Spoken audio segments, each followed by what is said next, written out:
민규, 민석이도 교복 신청서 챙겼어? 네? 교복 신청서? 잠시만요. 응? 안 챙겼다고? 네. 안 챙겨도 되는 건가? 그냥 그거 하는 거 아니에요? 따로 챙기란 거. 나연이 챙겼어? 저 체육복, 어? 체육복만 챙겼어요. 체육복? 체육복 신청.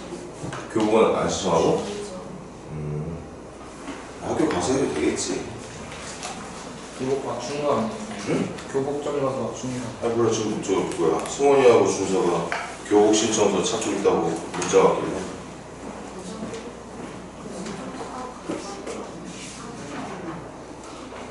저 교복 입고 다니지도 않을 텐데 맨날 체육복만 입고 다니다가 선배들 보면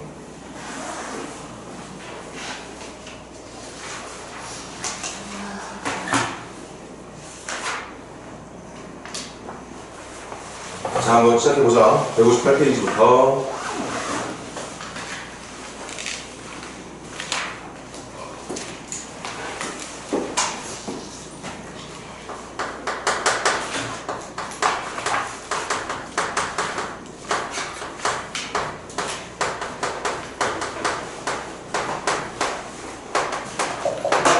지난 시간에 이거 하다가 끝났지? 어떤 자연수의 약수를 구하는 게 아니라 약수의 개수를 구할 때는 제일 먼저 해야 되는 게 소인수분해라고 했어.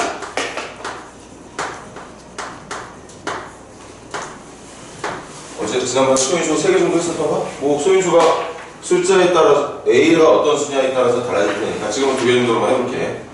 이렇게 소인수분해가 됐을 때 소인수분해라는 건 인수분해에 사용되는 이 인수 A하고 B라는 숫자가 소수인 걸 말한다고 했지? 그때의 개수는 이 지수에 붙어있는 숫자에다가 1씩 더한다. 이걸 약수의 개수라고 말을 할 수가 있다고 얘기했죠. 만약에 얘네들 A하고 B 이외에 또 다른 소인수가 존재한다면 그 소인수에 붙어있는 지수에다가 또 1 더해서 계속 곱해주면 되겠어. 이걸 약수의 개수를 구하는 방법으로 이제부터 앞으로 쭉 외울 수 있도록 해주면 되는 거고 혹시 거기 중간에 껴있는 46번하고 47번 질문 있는 사람 있나? 45번하고 48번은 풀었던 것 같고 46, 47번 중에 질문하고 싶은 문제 있는 사람? 없습니까? 그럼 요거 한 문제는 하고 넘어가자. 1147번 아마 모르고 있는 친구들도 꽤 있을 거야. 168하고 252의 양의 공약수.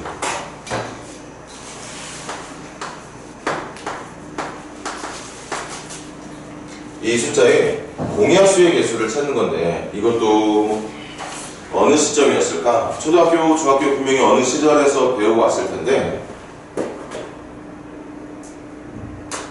이것도 기억 안 나는 사람들 좀 이따가 다 듣고 필기해놔.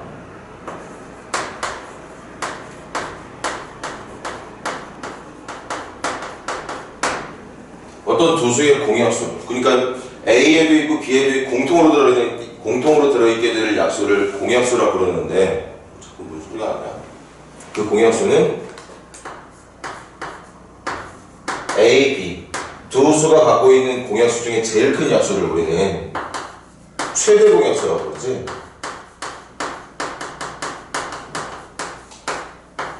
그 최대 공약수의 약수가 두 수의 공약수가 될 수 있다는 걸 여러분들이 이미 배웠어. 지금 기억이 날지 안 날지는 모르겠지만 예를 들어 볼게.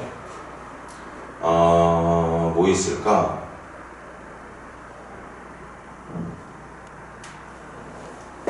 예를 들어서 12하고 18에 공약수를 찾는 문제가 있다고 했다면 12의 약수는 1, 2, 3, 4, 6, 12가 될 테고 18의 약수는 1, 2, 3, 6, 9, 18. 그래서 우리는 공약수를 1, 2, 3, 6이라고 말을 하게 돼. 그러니까 두 수의 공약수는 1, 2, 3, 6이 맞는데 그 1, 2, 3, 6 중에 계속 기억 떠올려봐. 제일 큰 공약수를 최대 공약수. 그래서 두 수의 최대 공약수를 6이라고 부르게 되죠. 그리고 보니까 우리가 체크했던 두 수의 공약수 1, 2, 3, 6이 결국에 최대 공약수였던 6이라는 수의 약수와 일치한다는 걸 알게 된다는 거죠. 그래서 두 수의 공약수는 두 수가 갖고 있는 공약수 중에 가장 큰 약수, 최대 공약수의 약수와 같다는 거. 반대로 공배수도 마찬가지야.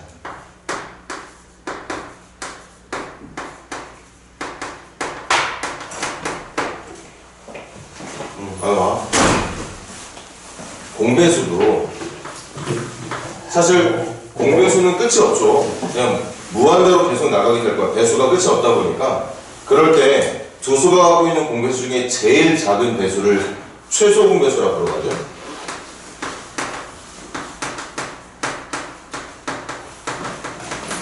그 최소 공배수의 배수가 바로 문제가 원했던 두 수의 공배수가 될 수 있다. 이것도 예를 들어보자. 누구 해볼까? 3하고 7 해볼까? 예를 들어서 3하고 그럼 3의 배수가 3, 6, 9, 12, 15 숫자 간격을 너무 크게 키웠나? 이렇게 나갈 거란 말이지. 뭐 18도 껴있겠네. 그 다음 7의 배수가 7, 14, 21, 28, 35 이렇게 나갈 거란 말이죠. 근데 그렇게 나갈 때 사실 얘를 조금 그지같이 들었나 보네. 어쨌든 두 수의 겹친 배수를 공배수라고 부르는데 그 공배수가 이렇게 지금 현재 선생님이 적은 걸 하나 보이지?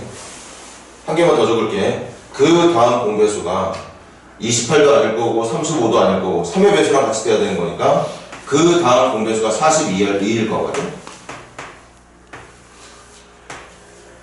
그래서 우리가 확인해 본 바에 의하면 두 수가 갖고 있는 공배수들은 결국 그 공배수들 중에 제일 작은 배수 있지?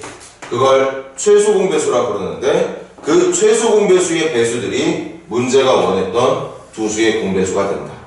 최대 공약수의 약수가 두 수의 공약수가 되는 거고. 이걸 일단 여러분들이 오늘 수업하기 전에 미리 알고 있었어야 되는 내용일 텐데 그거 가지고 이제 1147번 문제를 풀어볼게. 168하고 252의 공약수를 찾는 건데요. 여기 좀 봐봐 얘들아. 이것도 기억 떠올려야 돼.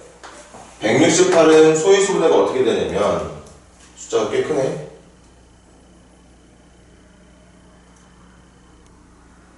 잠깐 선생님이 해서 적어줄게. 2, 84,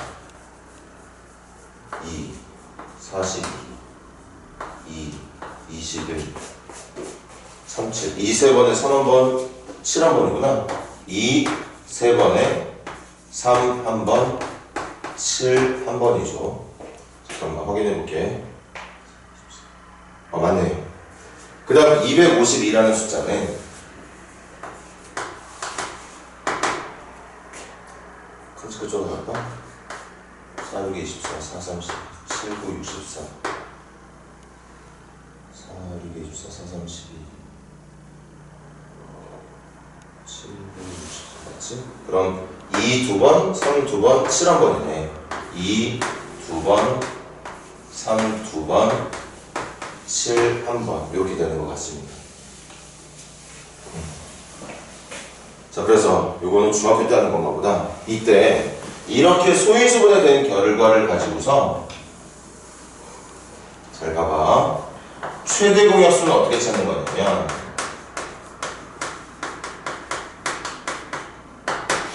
최대 공약수는 각 숫자들이 갖고 있는 소인수들 중에 최소 개수 2라고 하는 소인수 중에는 얘가 3개를 갖고 있지만 얘가 2개. 어쨌든 약수라는 건 이거 공약수, 최대 공약수도 약수를 말하는 거니까 갖고 있는 애들만 가지고서 만들 수가 있는 거라서 얘는 2를 3번까지 쓸 수 있지만 250이라는 숫자는 내가 약수를 구할 때 2를 쓴다면 쓸 수 있는 2의 개수가 최대 2개까지밖에 안 돼. 그러니까 위쪽은 2가 3개를 쓸 수 있는 상황이라고 하더라도 공약수를 구하는 입장에서는 얘를 기준으로 맞춰야 된다는 거죠. 그치? 2를 3번 쓰게 되면 이 녀석의 약수는 될 수 있지만 252의 약수는 될 수가 없을 테니까. 그래서 2는 최대 2번까지만. 같은 방법으로 3은 얘를 기준으로 최대 1번까지. 그리고 7은 여기도 둘 다 한 개씩 있으니까 7은 어찌됐든 한 번은 쓸 수 있다는 얘기가 될 수 있다는 거지. 그래서 168이라는 숫자와 250이라는 숫자가 갖고 있는 약수 중에 제일 큰 공약수는 바로 이게 최대 공약수. 문제랑 관련 없지만 최소 공배수도 할게. 최소 공배수는 공약수하고 반대지. 공약수하고 반대야. 그러다 보니까 갖고 있는 애들 중에 많은 애들을 기준으로 해서 2는 3번까지, 3은 2번까지, 7은 둘 다 개수 1개니까 똑같이 한 번만. 그래서 이걸 최소 공배수라고 불러주면 되더라.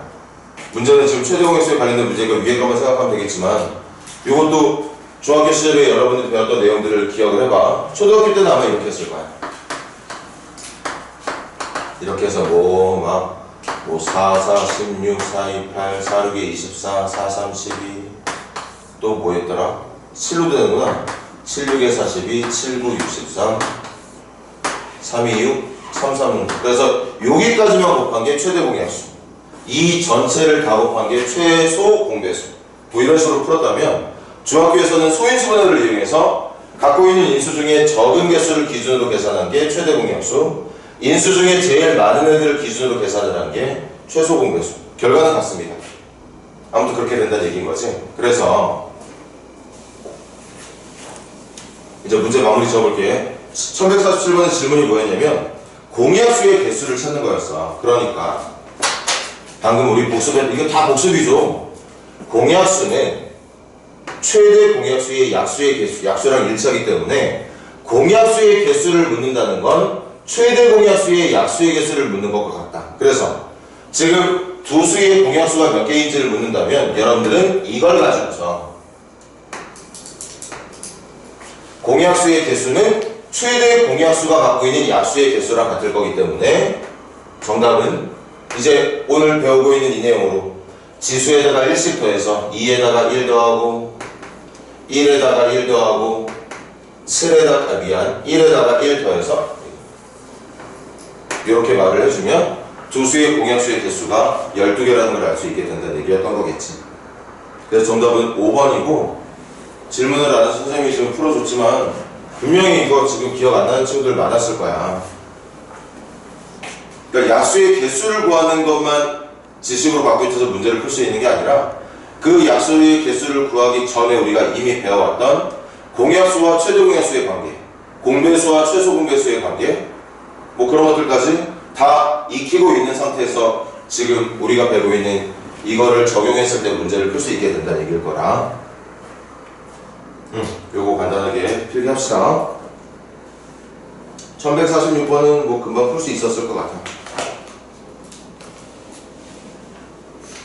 필기 천천히들 하시고.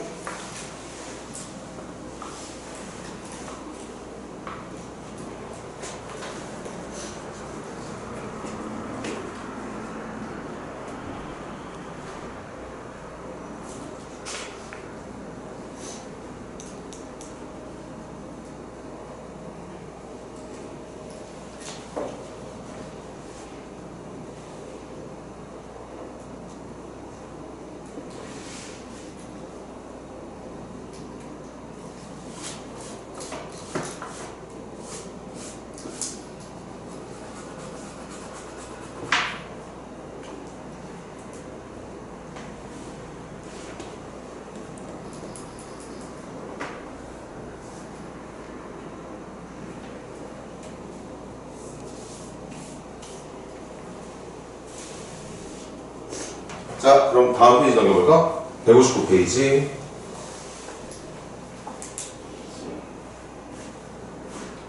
(1149번도) 하고 갈게. 집중해보세요. 720의 양의 약수 중에서 720의 약수부터 한번 확인해볼까? 1149번이지?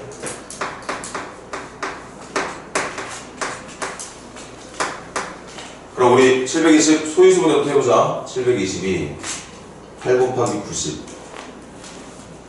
8 곱하기 90 9 곱하기 10 10은 2 곱하기 6 그럼 2가 4번인가? 3이 2번이고 5가 1번인 것 같은데 잠깐 이것도 확인해 볼게.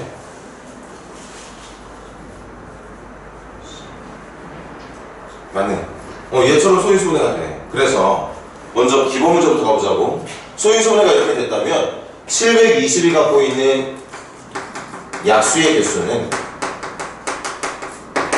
4에다가 1 더하고 2에다가 1 더하고 1에다가 1을 더하는 이렇게 1 더해서 1 더해서 1 더해서 5 곱하기 3 곱하기 2의 형태로 말해주면 되는 거지. 약수의 개수는 이게 정답이야. 근데 지금 이 문제는 약수 중에서 짝수의 개수를 구해달라는 거잖아. 약수 중에서 짝수의 개수가 몇 개냐. 됐니 얘들아? 그럼 우리가 약수를 구할 때 짝수를 구할 건데 짝수의 특징이 뭐지 얘들아? 짝수의 특징. 짝수의 특징이 뭐게? 누구로 나눠 떨어진 수들? 2. 맞아. 2로 나눠 떨어진 수를 짝수라고 부른단 말이야. 그럼 우리 이 약수의 개수를 유도했을 때 그 개념을 좀 떠올려 보자고. 왜 약수의 개수가 30개가 나왔느냐? 여기에 있는 2를 가지고서 3을 가지고서 5를 가지고서 2를 그러니까 소인수 2를 가지고 사용할 수 있는 방법이 2를 한 번도 쓰지 않는 경우, 한 번도 안 쓴다는 건 1을 쓴다고 말을 했었어. 그리고 2를 한 번 써도 되고, 2번 써도 되고, 3번 써도 되고, 4번 써도 된다고 얘기했습니다. 왜? 720이라는 숫자 안에는 2가 4개가 들어있거든. 그러니까 내가 약수를 구할 때 2를 마음껏 쓴다면 최대 4번까지.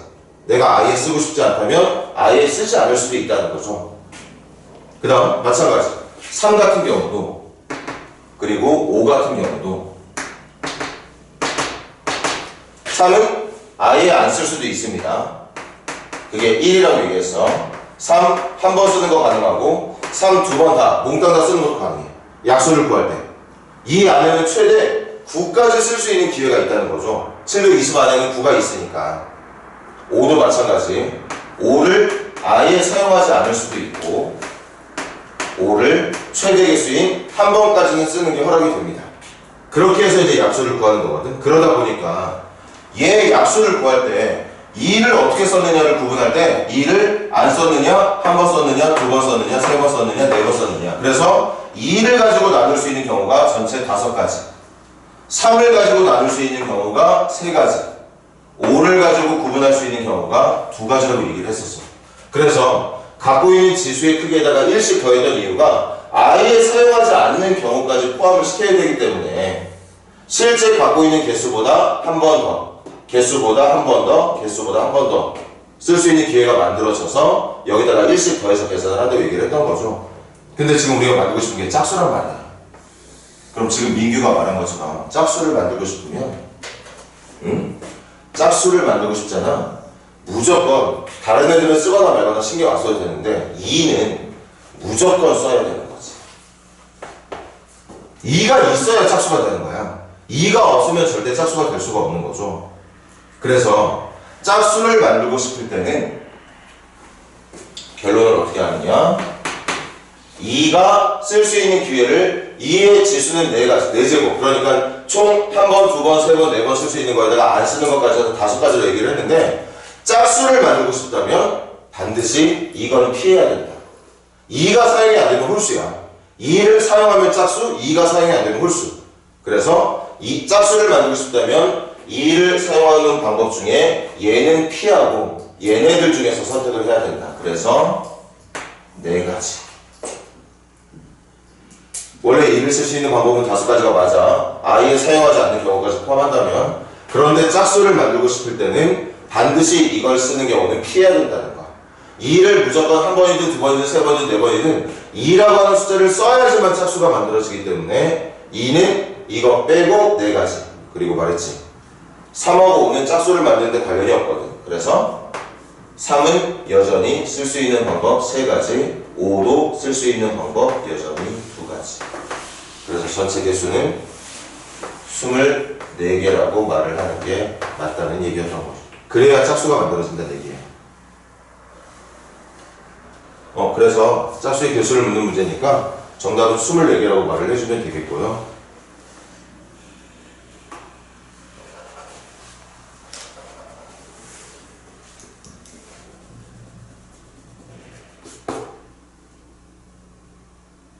우리 한번 복습해볼까? 만약에 내가 만들고 싶은 약수가 3의 배수가 되길 바란다면, 약수들 중에 3의 배수가 되길 바란다면, 들어봐. 3의 배수를 만들고 싶으면 무조건 3을 써야 되는 거지. 3이 있어야 3의 배수잖아. 그러니까 약수 중에 3의 배수의 개수를 만들고 싶을 때는 말로 할게. 그럼 3의 배수 약수가 전체 30개인데 그 30개 중에 3의 배수가 몇 개인지를 알고 싶다면 그때는 2 쓸 수 있는 방법 5가지, 5도 쓸 수 있는 방법 2가지. 그런데 3을 쓸 때는 3을 쓰지 않은 이 경우를 빼고 요거 2가지만 가야 된다는 거지. 그래서 5 곱하기 2 곱하기 2라고 말을 하는 게 맞다는 뜻입니다. 3의 배수 만들고 싶으면 3은 무조건 써야 되는 거고, 5의 배수를 만들고 싶다면 다른 거 쓰거나 말거나 5는 무조건 써야 되는 거고, 지금처럼 짝수를 만들고 싶다면 반드시 2는 쓰도록. 그래서 내가 각 소인수들마다 사용할 수 있는 방법이 전체 몇 가지인지를 계산해 놓은 다음에 문제가 원하는 게 짝수냐, 3의 배수냐, 또는 5의 배수냐, 뭐 이런 거에 따라서 얘네들은 지금 현재는 5가지, 3가지, 2가지로 기록되지만 내가 만들고 싶은 수가 누구냐에 따라서 얘네들 중에서 쓰지 말아야 되는 애들이 분명히 들어있을 거라는 거. 그것만 빼고 똑같이 개수대로 곱해주면 정답을 얻을 수 있다는 얘기였던 거겠지. 그런 말이겠죠? 이거 숫자가 크니까 조금 더 다른 얘기 들어볼까? 우리 제일 많이 했던 12. 소인수분해 이렇게 되거든. 그래서 약수의 개수가 약수의 개수는 전체 약수의 개수는 3 곱하기 2 6가지가 맞아. 근데 만약에 지금 문제처럼 짝수 약수의 개수를 원하는 문제가 나오잖아. 그럼 짝수 약수의 개수를 구할 때는 2를 쓸 수 있는 경우가 전체 3가지라고 했지. 왜? 2를 안 쓰는 경우, 한 번 쓰는 경우, 2번 다 쓰는 경우. 그 중에서 짝수 만들고 싶으면 이걸 쓰면 안 돼. 그래서 2를 사용할 수 있는 방법은 2가지만. 짝수하고 3은 관련이 없기 때문에 이걸 가지고 만들 수 있는 건 그냥 그대로 2가지로 말을 하면 되는 거라서 4가지. 실제 10의 약수는 충분히 우리 암산으로도 6개라는 거 계산 가능하지. 이 중에서 짝수가 이렇게 4개가 들어있는 거 보이죠? 그 4개를 계산한 이유가 얘네들 같은 경우는 2를 안 쓴 거란 말이야. 2도 안 쓰고 3도 안 썼을 때 이런 약수가, 2를 안 쓰고 3은 한 번 썼을 때가 이런 약수가. 그래서 2를 사용하지 않았을 때의 약수 때문에 홀수가 만들어지는 거고, 2를 한 번이고 2번이고 써서 만들어낸 이런 수들은 당연히 짝수가 될 수밖에 없다는 얘기였던 거지. 그래서 소인수분해 해놓고 짝수를 만들고 싶다면 2를 안 쓰는 거 빼고, 3의 배수 만들고 싶다면 3을 안 쓰는 거 빼고, 5의 배수를 만들고 싶다면 5를 안 쓰는 거 빼고, 그런 식으로 해서 문제가 원하는 풀이를 마무리해주면 된다는 뜻이겠어요.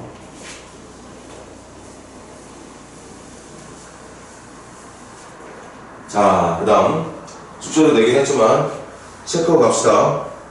6번째 유형이 지불 방법과 지불 금액에 대한 얘기인데,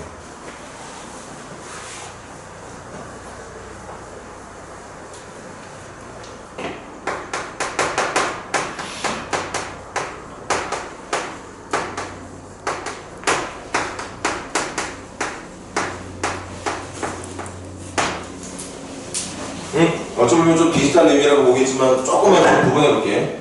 지불 방법은 내가 누군가한테 말 그대로 돈을 주는 거잖아. 근데 그 돈을 주는 방법, 예를 들어서 내가 1,000원짜리 한 장, 100원짜리 5개, 뭐 50원짜리 4개 이렇게 있다고 해보자. 그럼 이걸 가지고 내가 돈을 지불할 때 예를 들어서 뭐 해볼까? 하나만 예를 들어볼게. 200원을 내고 싶어.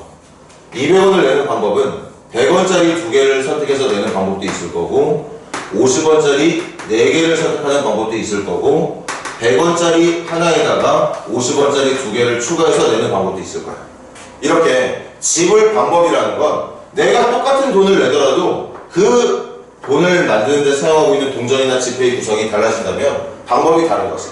말 그대로 지불 방법은 내가 어떻게 돈을 내고 있는지, 얼마를 내고 있는 게 중요한 게 아니다. 그래서 지금 선생님이 예를 든 거에 의하면 지불 방법을 물었을 때는 현재 내가 갖고 있는 돈을 이렇게 생각하고 있다는 가정하에 200원을 낼 수 있는 방법이 한 가지, 두 가지, 세 가지가 된다는 걸 알 수 있다는 거죠.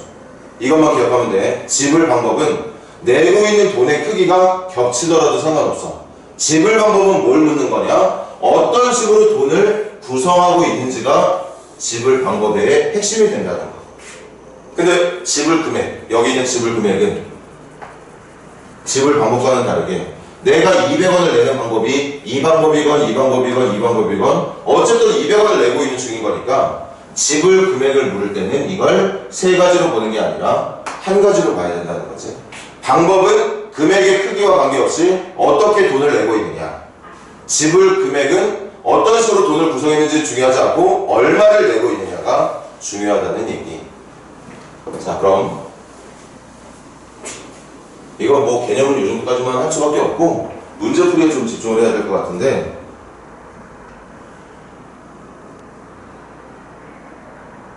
1152번 볼래? 한 방에 가자.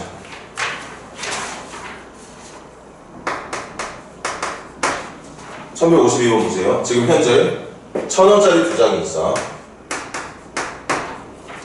그리고 500원짜리는 3개가 있고 100원짜리 3개.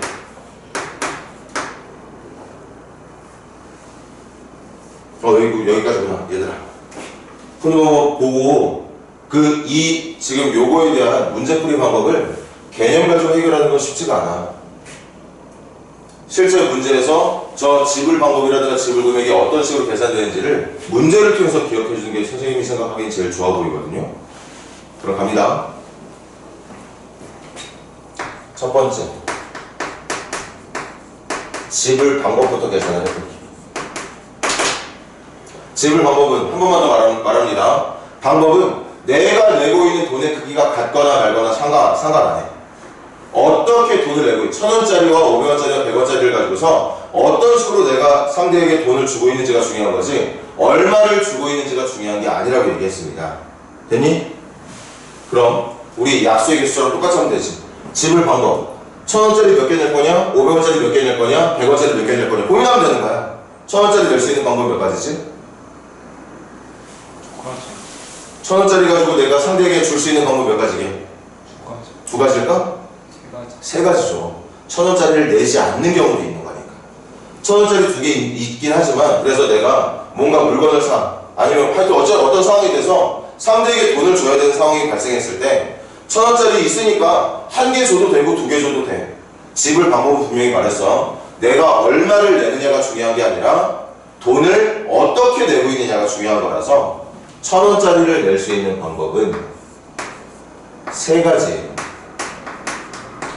세 가지가 맞아. 그 세 가지는 1000원짜리를 사용 안 하는 방법 한 가지, 1000원짜리 한 장만 사용하는 방법, 1000원짜리 둘 다 사용하는 방법. 그래서 세 가지. 약수처럼 생각하면 되겠지. 그럼 동시에 500원짜리 낼 수 있는 방법은 몇 가지게? 네 가지. 네 가지. 100원짜리 낼 수 있는 방법은? 이것도 네 가지. 그래서 총 몇 가지? 48가지가 정답일 텐데 얘들아 이거 하나 더 들어야 돼. 여기서 정답을 구하고 싶으면 반드시 이 계산한 48에서 1을 빼야지만 정답이 되거든. 저 1을 빼는 이유는 뭐 때문일까?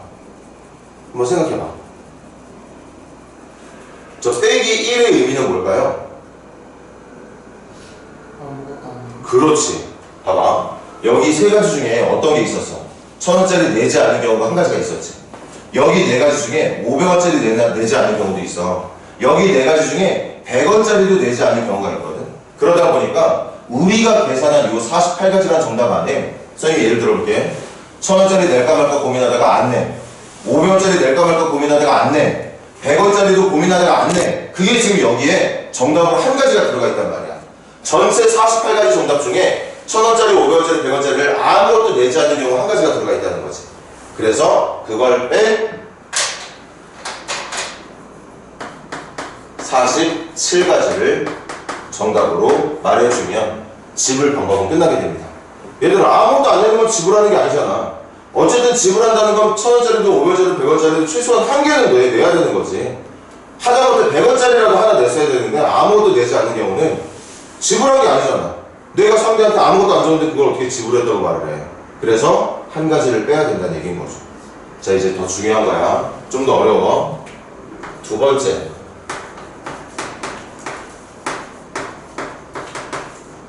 지불 금액은, 들어봐. 지불 금액은 돈이 겹치거나 말거나 어떻게 내고 있느냐에 따라서 다 다른 가지의 경우의 수로 한다면 이렇게 계산을 해주면 되겠지만, 아까 말했듯이 지불 금액은 얼마를 내느냐가 중요한 거거든. 근데 내가 낼 때 여기 좀 보세요. 1,000원짜리하고 500원짜리를 보니까 내가 예를 들어서 1,000원을 내. 1,000원 내는 방법 몇 가지? 1,000원을 낼 수 있는 방법 몇 가지지? 두 가지. 1,000원짜리 한 장으로 끝내는 경우가 있고 500원짜리 두 개로 끝내는 경우가 있어. 맞습니까? 한 번만 더 예를 들어볼까? 2,000원 내는 방법은 몇 가지일까? 아니.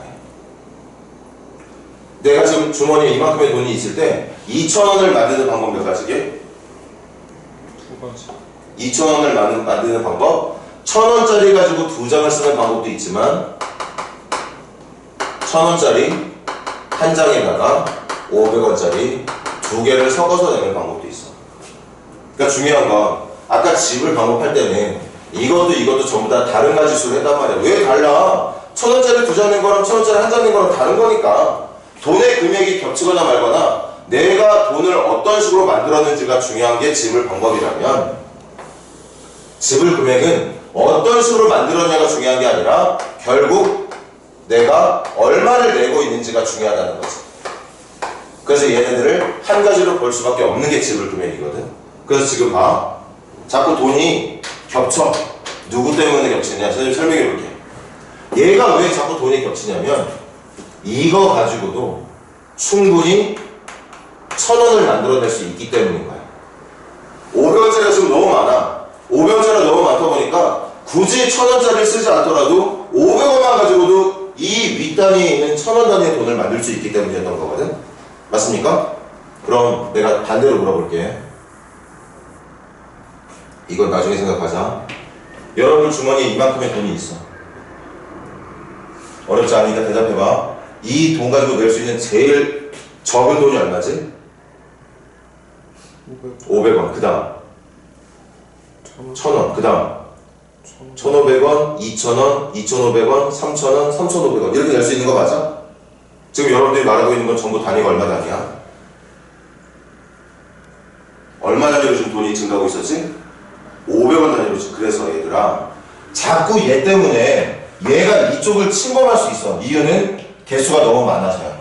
그러다 보니까 이거 내는 경우랑 이거 내는 경우가 이렇게 막 중복되면서 돈이 겹치니까 이 생각을 이렇게 하는 거지. 이 돈을 지불 금액을 계산할 때는 방금 여러분들 말처럼 어차피 이 돈은 500원 단위로 움직이게 되는 거니까 겹치게 하기 싫으면 내가 갖고 있는 1,000원짜리 두 개랑 500원짜리 세 개를 싹 다 500원짜리만 있다고 생각을 하는, 500원짜리 몇 개가 있다고 생각을 하자? 500원짜리를 몇 개 갖고 있는 것으로 생각하자고? 아니 7개가 있는 것으로 이걸 500원짜리 4개라고 생각을 하자는 거지. 1,000원짜리랑 500원짜리랑 같이 생각하면 돈이 자꾸 겹치니까 그럼 한 가지로 계산해야 되는 게 마치 얘네들은 두 가지처럼 보이니까 2,000원만 그런 게 아니라 1,000원도 그렇고 1,500원도 그래. 자꾸 얘네들 때문에 낼 수 있는 돈의 크기가 중복이 되다 보니까 중복이 되지 않게 하려면 아예 처음부터 이 돈을 500원짜리만 7개 있다고 생각을 하는 거예요. 그리고 또 생각해봐. 얘는 돈이 겹칠 이유가 없지. 얘는 아무리 해봤자 500원 단위로 침범을 못해. 얘 때문에 500원 단위가 겹칠 일은 없단 말이야. 맞아? 그러니까 이거는 그냥 당연히 원래 있던 100원짜리 3개라고 생각을 하자는 거죠. 그럼 이제 돈이 안 겹쳐. 이제 돈이 안 겹칩니다. 그럼 방법은 또 똑같이 500원짜리 낼 수 있는 방법 몇 가지? 8가지. 그렇지. 안 내는 것까지 포함해서 100원짜리 낼 수 있는 방법 몇 가지? 4가지. 이 중에서 반드시 누구를 빼라? 아무것도 내지 않는 경우 한 가지를 빼라. 그래서 그래서 전체 개수를 31가지라고 보면 된다는 얘기인 거죠. 그래서 정답은 A는 47, B는 31로 진행을 해주면 된다는 뜻이겠습니다. 그렇게 하고 선생님이 한 문제 직접 예를 들게요. 문제 거기 교재에 있는 문제 말고 선생님이 예를 들어볼 테니까 한번 문제 풀이 시작해보자.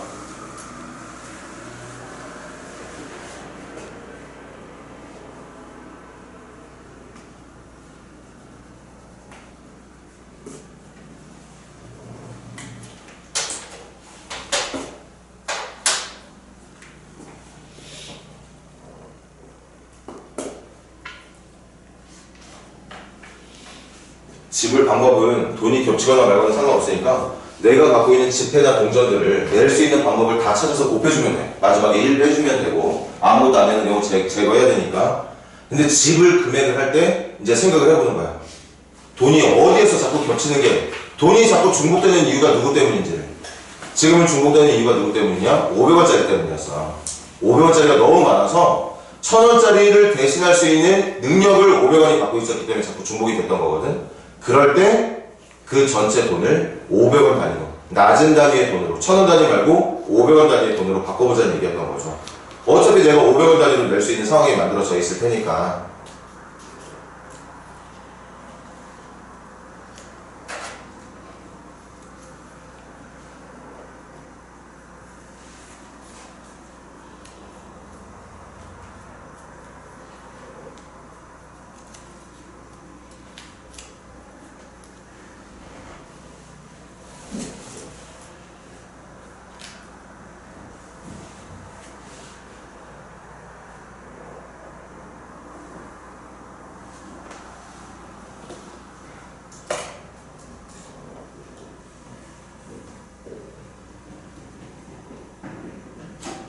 어디였나? 아닌가?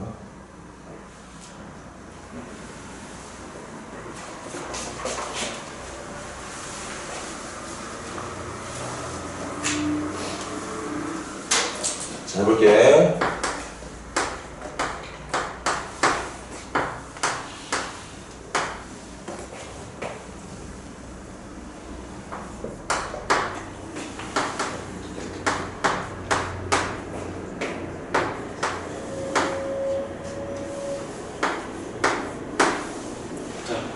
요거 가지고서 지금 내가 갖고 있는 돈이 이런 상태야. 요거 가지고서 두 문제 풀어봐. 첫 번째, 집을 방법 몇 가지인지. 두 번째, 집을 금액으로 몇 가지인지. 지금 계산해보세요. 방법과 금액.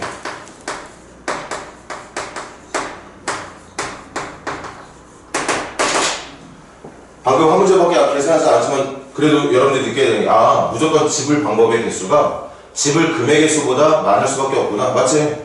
방법은 돈이 겹치거나 말거나 다 같은 다른 가지를 할 건데 집을 금액은 돈이 겹치면 그걸 한 가지로 보게 될 거기 때문에 무조건 집을 금액의 경우의 수가 집을 방법의 수보다 적을 수밖에 없겠죠. 빨리 들어가면 계산해봐. 시간 조금 줄 테니까.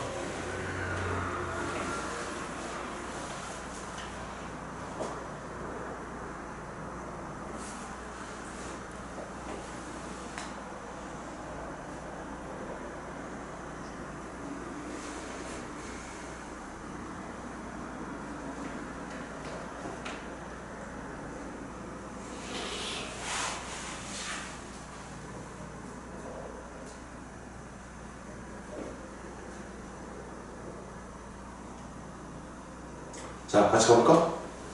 먼저 집을 방법. 1000원짜리 낼 수 있는 방법 몇 가지? 두 가지. 500원짜리는? 세 가지. 100원짜리? 두 가지. 50원짜리? 네 가지. 그래서 48에서 1 뺄 거니까 47가지가 정답이 돼요. 47가지가 정답이 됩니다. 여기서 1 뺀 건 이거 내지 말자를 선택해서 만들어진 한 가지가 있을 거라고. 그 경우의 수 안에 여기에 있는 48가지 안에 아무것도 내지 않는 경우가 한 가지가 있을 거기 때문에 그건 집을 방법에서 빼는 게 맞다. 그럼 이제 집을 금액이 이제 문제인데 돈 겹치는 현상 발생할까 안 할까? 왜요? 누구 때문에 발생하게 되지? 500원 맞아. 이것만 있어도 1000원 단위를 만들 수가 있잖아. 얘만 있어도 1000원 단위가 만들어진다고. 그러니까 내가 예를 들어 볼게. 1000원을 낼 때 1000원짜리 한 장 써도 되지만 500원짜리 2개 내도 돼. 맞아 얘들아? 또 다른 거 말해줘. 얘네들 때문에 뭐가 또 겹치는지. 만약에 예를 들어 내가 1100원을 내고 싶어. 1100원도 1000원짜리 한 장에 100원짜리 하나 쓰는 방법도 있지만 500원짜리 2개에 100원짜리 하나 쓰는 경우도 있단 말이지. 이렇게 요 500원짜리가 1000원 단위를 만들어낼 수 있는 500원짜리로 1000원을 만들어낼 수 있을 수준만큼의 개수가 충분하기 때문에 자꾸 돈이 겹치게 되거든. 이럴 때 다시 한번 물어볼게. 여러분들 주머니에 지금 파란색만큼의 돈이 있어. 이거 가지고 낼 수 있는 제일 적은 돈이 얼마? 500원. 그 다음 1000원, 1500원, 얼마까지? 2000원까지 낼 수 있는 거 맞아? 이거 주머니에 있을 때 여러분들이 주머니에 돈을 꺼낼 수 있는 방법이 500, 1000, 1500, 2000이란 말이지. 그러니까 얼마까지 움직이기 가능하다는 얘기야? 그래서 지불 금액 문제를 풀 때는 내가 갖고 있는 현재 돈의 구성은 이거지만 실제로는 500원짜리가 4개가 있다고 생각을 하자는 얘기인 거죠.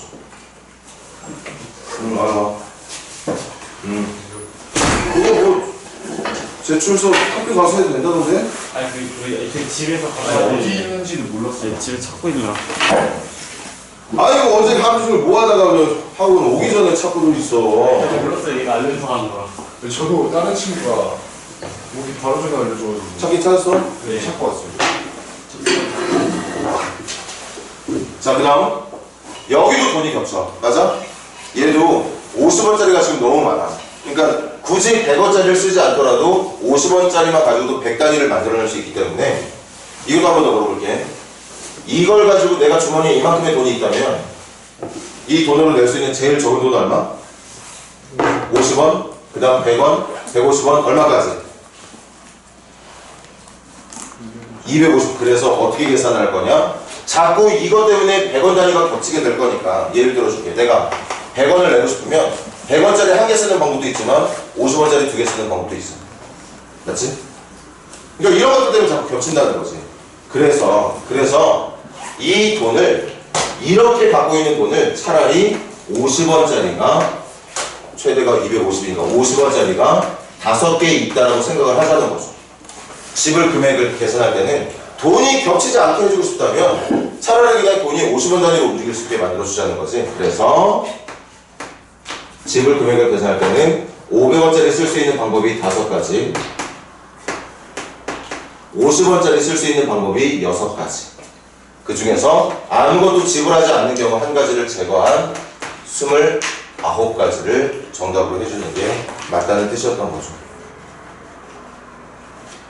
그래 얘들아 여기까지만 하고 잠깐 쉬었다가 이어서 하도록 하자고. 수고들 했다.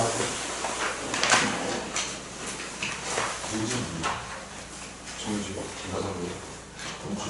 가온이, 예서, 가온이, 수민이, 예서 3명이 하는 거구나.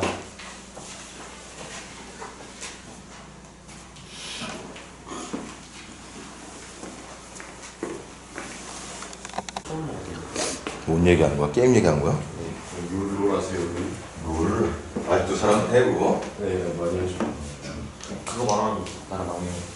아 진짜? 요즘 그거에 빠져서 하고 있어요. 자, 그 다음 도로망을 지나는 경우의 수. 이것도 뒤쪽에 160페이지 한 문제 하고 다음으로 넘어갈게. 1155번.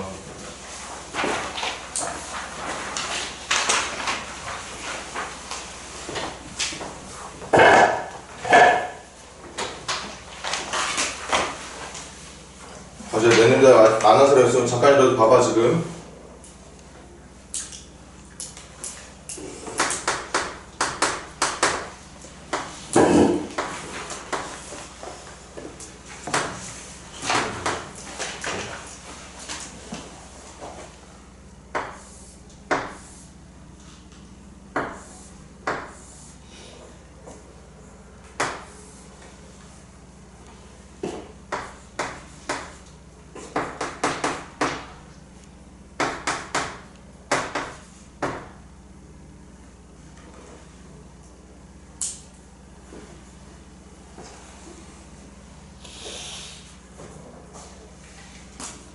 공원에서 출발해서 서점으로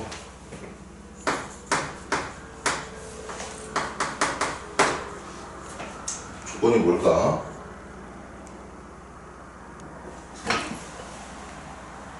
한 번 들렀던 지점은 두 번째는 들르지 않는 조건으로 해서 공원에서 서점으로 가는 거라. 이 문제는 뭐 개념은 필요 없지? 바로 하면 되겠네.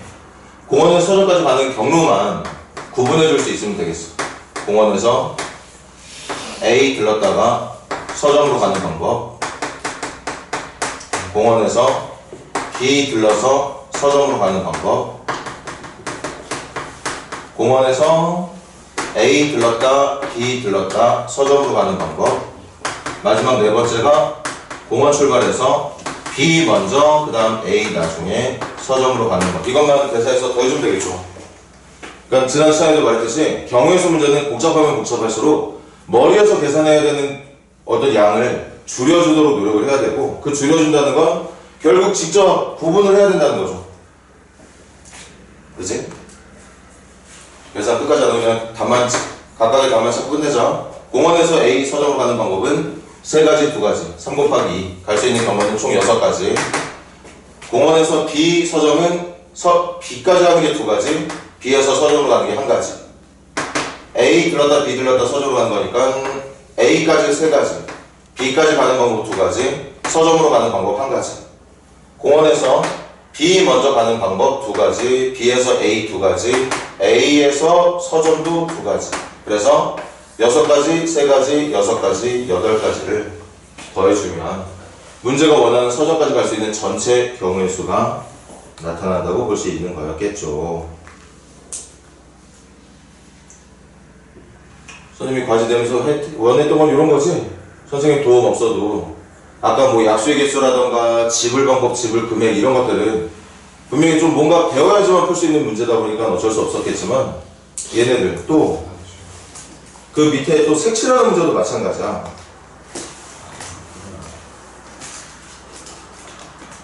여기서도 하나 도움을 주자면,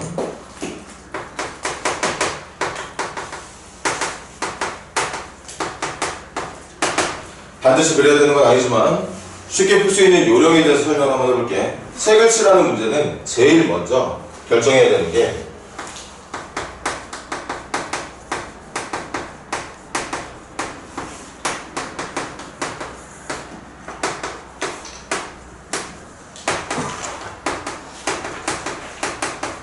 이것만 지키면 돼. 내가 색을 칠하는 제일 먼저 어디를 칠해야 되는 거야? 뭐 보통 이제 색칠하는 영역을 A, B, C, D 이렇게 줄 텐데 무조건 A부터 칠하는 게 아니라 내가 색칠을 할 때 제일 먼저 체크해서 유리해질 만한 순간이 어느 영역을 먼저 칠할 때 유리해질 건지를 고민을 해야 되는데, 그 유리한 순간이 어디냐? 제일 붙어있는 영역이 많은 애들, 걔를 1번으로 해서 나머지는 말로 할게요. 순서대로 돌리면 됩니다. 제일 인접 영역이 많은 것부터 1번으로 칠하고 그 다음 나머지는 뭐 시계 방향으로 돌리건 반시계 방향으로 돌리건, 그러니까 딱 제일 첫 번째로 칠할 것만 정해주면 된다는 얘기인 거겠지. 어떤 걸로 해볼까? 이거 너무 쉬운 문제라 1156번 가볼게.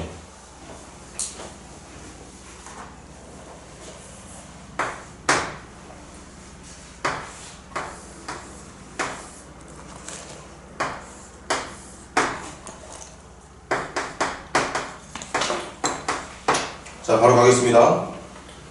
네 개의 영역으로 구분되어 있는 이 공간을 칠을 할 건데, 준비되어 있는 색은 4가지 색이거든요. 4가지 색. 그리고 조건이 있어. 한 가지 색을 여러 번 사용해도 상관없는데, 이것도 분명히 중학교 때 경험해봤을 테니까, 여러 번 사용해도 상관없지만, 그 사용하는 색들이 반드시 구분은 돼 있어야 된다. 얘들아, 여기 좀 봐봐. A와 B가 붙어있는 영역이 여기지.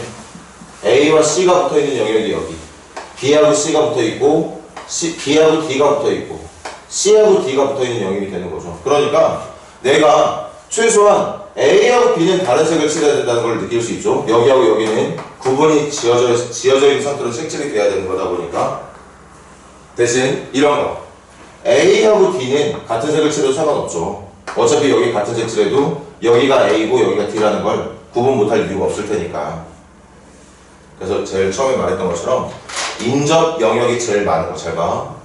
A는 B하고 겹쳐있고 C하고 A는 두 군데. C는 A랑도 B랑도 D랑도. B는 A와 C와 D랑.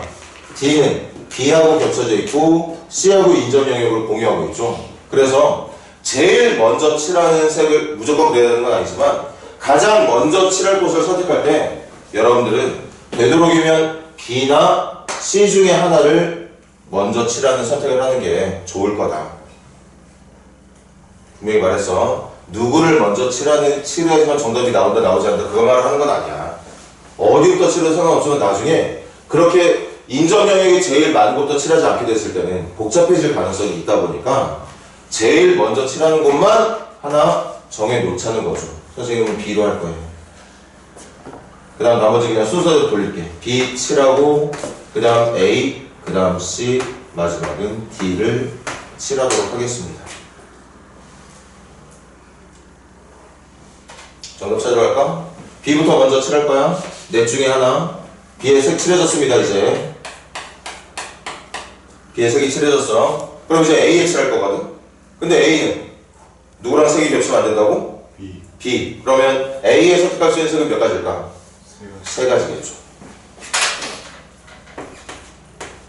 그럼 B와 다른 색, 네 개의 색 중에 B에 칠한 색 빼고 남은 색 중에 하나를 선택해서 여기다가 칠을 할 거야.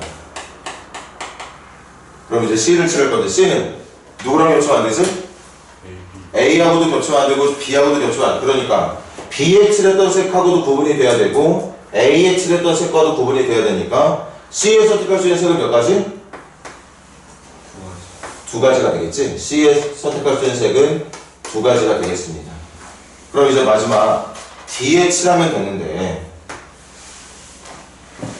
D는 색이 누구하고 달라야 돼? C에 칠했던 색과 D에 칠했던 색하고만 다르면 돼. A하고는 관련이 없어요. A에 칠했던 색을 또 칠해도 된단 말이야. 그러니까 D에 칠할 수 있는 색은 전체 몇 가지 중에?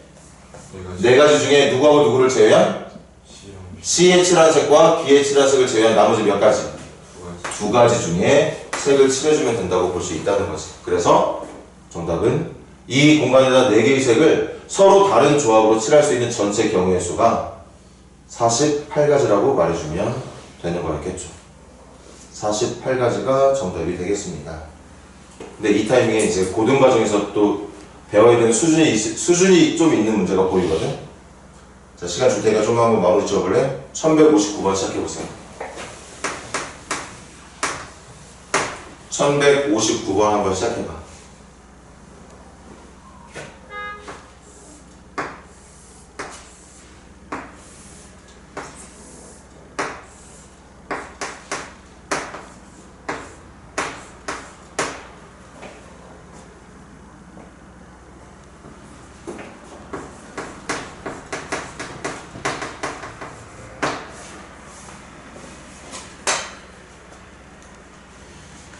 방금 풀었던 문제하고 조건이 같아. 준비되는 색도 같고 영역도 같네. 그리고 여러 번 칠해도 되지만 붙어있는 영역은 다른 색으로 칠해주기만 하면 된대. 그럴 때 지금 이 공간 ABCD에다가 전체 색을 칠할 수 있는 가지수는 몇 가지가 있느냐를 생각해 보는 건데 아까와는 다르게 제일 인접한 영역이 많은 데가 없지. 전부 다 두 군데씩 겹쳐져 있잖아. A, B, C, D 모두 붙어있는 영역이 두 개씩 있어. 그러니까 순서를 선생님 좀 이따가 그냥 A, B, C, D 순서대로 칠하겠습니다. 누구 먼저 칠하겠다는 거 결정할 이유가 없어, 그치? 그래서 그냥 알파벳 순서대로 칠을 할게. A, B, C, D 순서대로.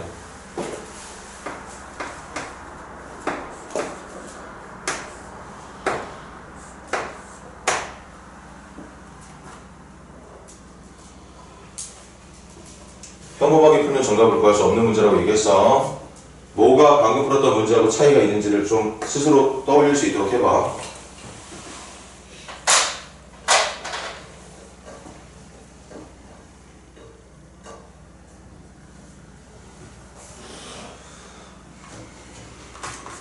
슬픈 건 앞으로 여러분들이 보기 풀게 될 문제가 1156번 같은 문제일지 지금 선생님이랑 같이 풀게 될 1159번 같은 문제일지 구분을 할 수가 없습니다. 그래서 항상 뭔가 내가 생각하고 있는 것과 다른 상태, 뭔가 변수가 돌발 상황이 발생할 수 있는 가능성이 있는지 없는지 있을지를 의심을 하면서 푸는 게 최선이에요. 지금 이런 문제들 유형을 구분을 할 수가 없어요. 시작해볼게. 먼저 A에 칠할 수 있는 색 몇 가지? 네 가지. 넷 중에 하나 선택해서 칠했어. A는 끝. B에 칠할 수 있는 색 몇 가지? 세 가지. A하고만 다르면 되는 거니까 아직 나머지는 칠하지도 않았고 현재 A에 칠했던 색하고만 구분이 되면 될 테니까 B에 칠할 수 있는 가능한 색의 가지수는 세 가지가 되는 게 맞겠죠? A만 빼면 되는 거니까. 자, 그 다음 신중하게 가자. C에 칠할 수 있는 색 몇 가지? C도 세 가지지. 왜? C하고 A는 겹쳐져 있지 않아. B하고만 겹쳐져 있어. 그러니까 B에 칠했던 색하고만 구분이 되면 되기 때문에 세 가지로 말해주면 되는 거겠어. 왜 칠했어 그래서? 그럼 D에 칠할 수 있는 색은? 두 가지. 이렇게 풀면 이제 틀리는 거야. 지금 선생님이 물어본 대로 하면 당연히 두 가지로밖에 말할 수 없었겠지? 칠판 봐. 뭐가 잘못되느냐? C에 칠할 수 있는 색이 몇 가지라고? 세 가지. 그 셋 중에 A랑 같은 색이 있었어 없었어? A랑 같은 색도 있어. 분명 지금 선생님이 해볼까? 색을 요거 분필 색깔로 해볼게. 내가 갖고 있는 색이 흰색, 노란색, 파란색, 빨간색으로 해볼게.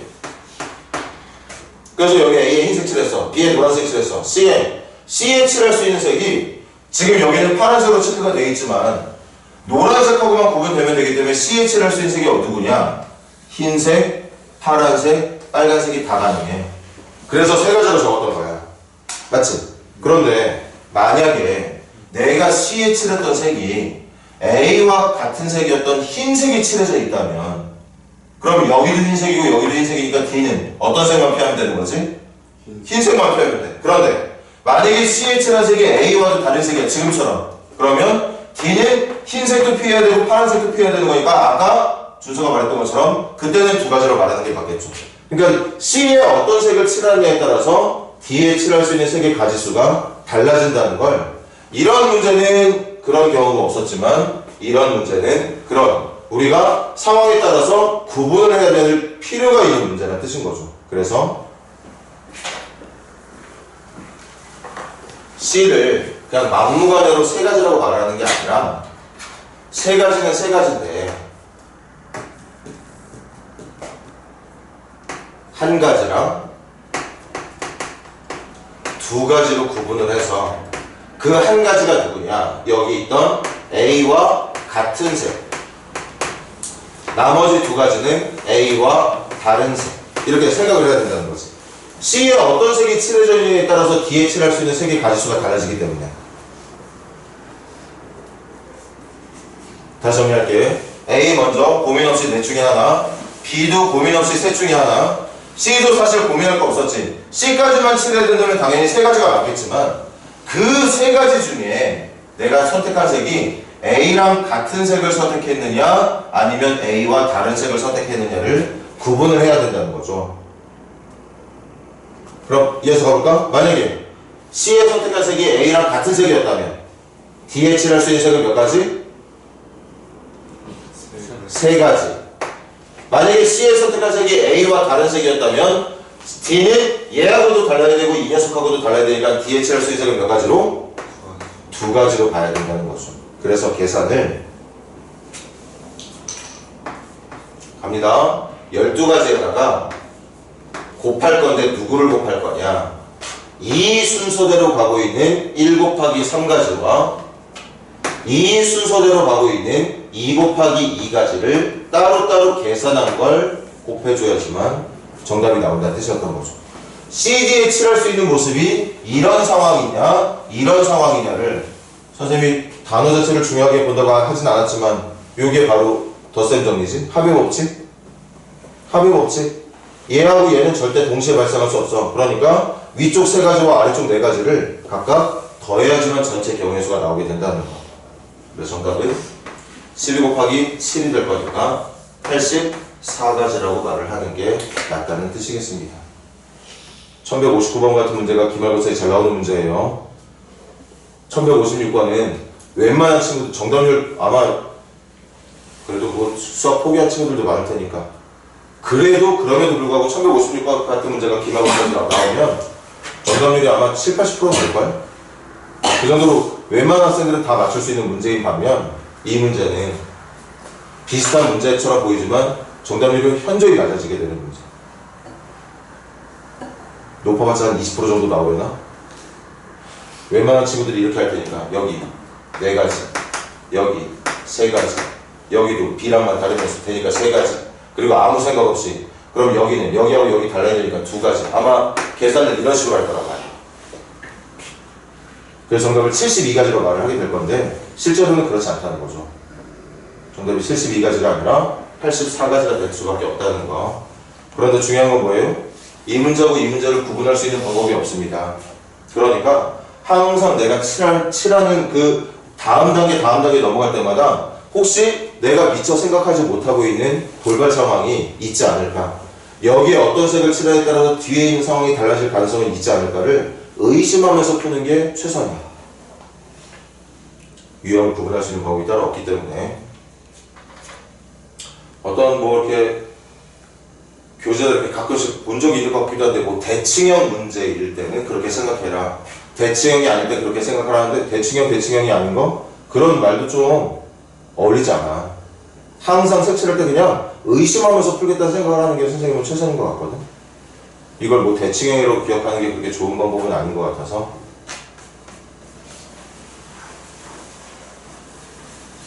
자, 그 다음 마지막 유형인데 수형도라는 게 있어요.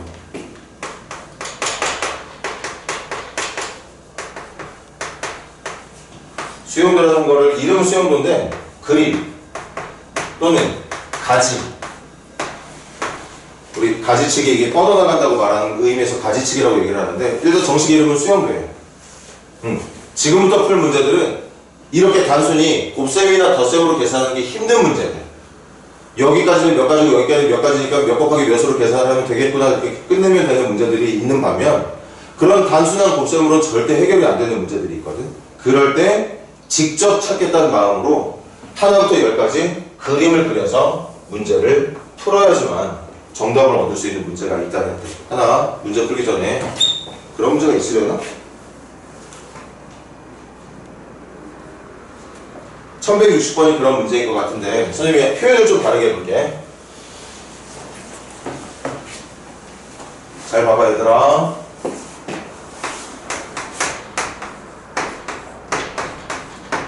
네 명의 학생에 ABCD가 있어. 칠판 봐야 돼. 4명의 학생에 ABCD가 있어. 그리고 그 학생들이 모두 모자를 쓰고 왔습니다. 각자 자기 알파벳 번호에 맞는 애들 그 모자가 자기 모자인데 조건이 뭐냐? 이 4명의 학생들이 모자를 바꿨을 거야. 바꿨을 건데 조건이 뭐야? 자신의 모자는 절대 자기가 갖지 않도록 바꿔 쓰기로 했습니다. 뭐 이런 거 모자도 있을 거고 우산 바꾸는 것도 있을 거고, 우리 뭐 일상생활에서 뭐 시험을 봤어. 답안지를 제출하고 그걸 이제 자기가 다시 채점을 할 건데 자기 답안지가 아닌 남의 답안지를 채점해주는 경우, 이런 거로 다 보면 되는 거겠지. 이걸 수학에서는 좀 고급진 말로 완전 순열이라고 얘기를 하는데 선생님의 스타일이기도 하고, 완전 순열이라는 말 몰라도 좋아. 그냥 문제가 자기 것이 아닌 것으로 매칭하는 방법을 묻고 있는 문제거든. 그럼 봐봐. 만약에 이걸 쉽게 생각해서 간다. A, B, C, D한테 모자를 줄 겁니다. A가 가져갈 수 있는 모자 몇 가지지? B, C, D의 모자 중에 하나 가져가면 되는 거다. 3가지. 근데 여기서부터 막힌다. B가 가져갈 수 있는 모자는 몇 가지게? 그걸 모르는 거지. 봐봐. 만약에 A가 3가지 중에 하나 가져가는데 A가 B의 모자를 가져갔다면 남아있는 모자가 누구죠? ACD. 그럼 B는 ACD를 다 가져갈 수 있는 거야. 그러니까 여기가 3가지가 되는 거죠. 그런데 만약에 A가 B, 자기 거 말고 B의 거 말고 다른 애 걸 가져갔다면, 그럼 C의 걸 가져갔다고 예를 들었을 때 남아있는 모자가 A, B, D거든. 그럼 B가 자기 거 빼고 가져가야 되는 거니까 가져갈 수 있는 건 그때는 두 가지로 말할 수 있는 이렇게 꼬인다는 거죠. 그러니까 단순히 막 여기는 몇 가지, 여기는 몇 가지, 여기는 몇 가지니까 이거 곱해서 또는 이거 더해서 풀어야 될 수 있는 문제가 있는가 하면 지금처럼 뭔가 시작부터 덧셈이나 곱셈만으로는 계산이 안 되는 문제들이 있다는 거죠. 이럴 때 그림을 통해서 문제를 풀게 되는데 간다. A, B, C, D한테 모자를 줄 거야. 그럼 A가 가져갈 수 있는 모자는 B의 것 아니면 C의 것 아니면 D의 것을 가져간다고 볼 수 있겠지. 맞니 얘들아?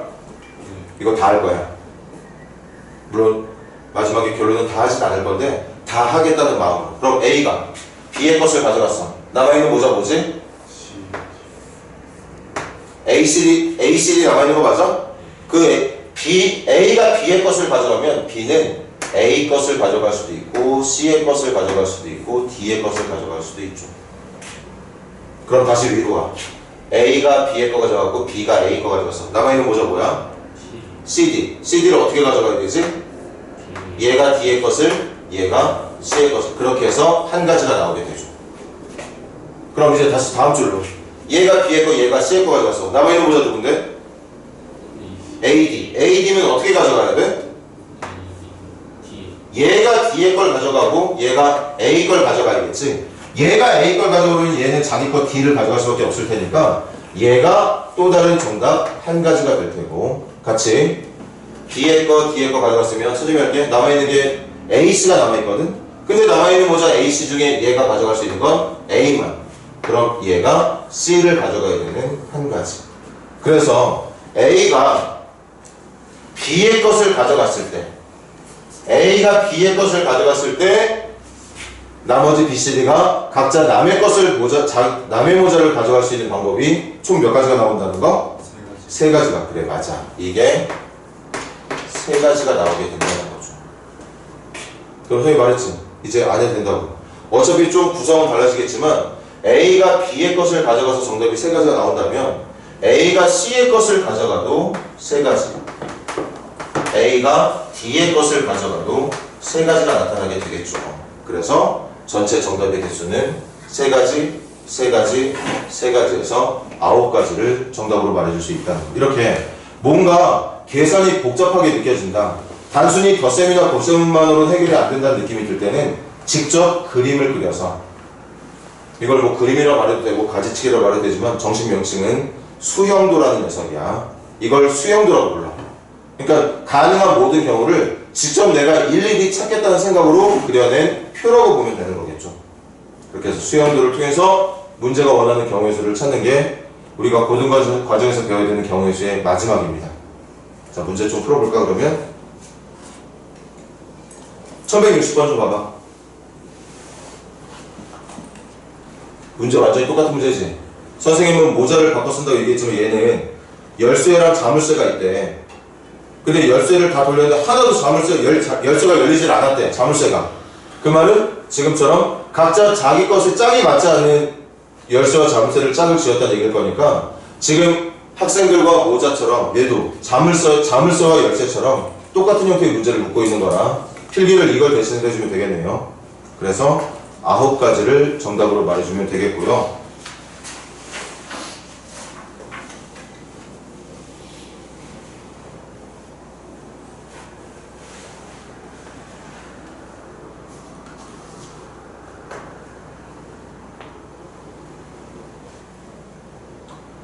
요거 두 문제는 다 풀고 갑시다.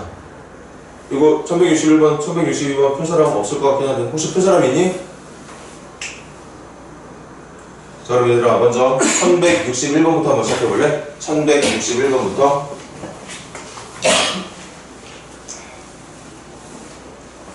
1161번부터 시작해봐.